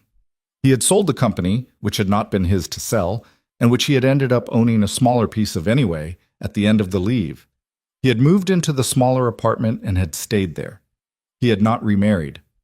He had dated, quietly, 2 women over the course of a decade, a teacher and then a doctor, and neither of them had become anything public. He worked, from what Helena Brandt mentioned once in passing, for a small nonprofit that did something with literacy in prisons. He did not put his name on anything that did not need his name on it. He had, Helena said, become a kind of person nobody had expected him to become, which was the kind of person nobody had to think about very often. Isabella was glad of that, in a distant, impartial way. She did not feel that she had been responsible for the becoming. She did not take credit for the becoming, but she was glad it had happened, in the way you are glad that somebody you used to know has stopped being the worst version of themselves, regardless of what the current version looks like, or whether you will ever meet it. 12 years after the night at the Monteverde, a Saturday in a different January, Isabella was standing at the window of the kitchen in the West Village house, washing lettuce for dinner. Costanza was in college in Providence and was on her way down on a train. Matteo was in the living room doing something on the couch that involved 6 cookbooks open at once. Luca was out back in the small garden, which was covered in snow, doing something with the shovel that her mother was yelling at him through the kitchen window about. The water ran over the lettuce. The light outside was going blue. Isabella watched her husband in the garden and her son on the couch and her mother at the kitchen table with her hands folded over a cup of tea, and she thought, not for the first time but maybe for the clearest time, about the woman she had been on the night she had walked into the Hartwell Gala. That woman had been 33 years old.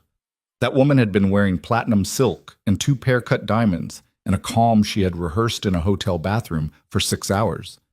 That woman had believed, at the time, that she was walking into a ballroom to take something apart. And she had taken something apart. She had walked into a room and dismantled a public life with very few words, in front of people who would remember it for the rest of their own lives. And if the story had ended there, it would have been a good story and a satisfying one, and Isabella would not have been ashamed of it. But the story had not ended there. That was the part she understood now that she had not understood then.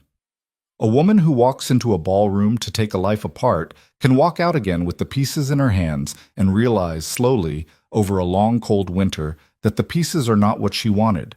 What she wanted was never the pieces. What she wanted was a different life, You do not get a different life from taking the old one apart.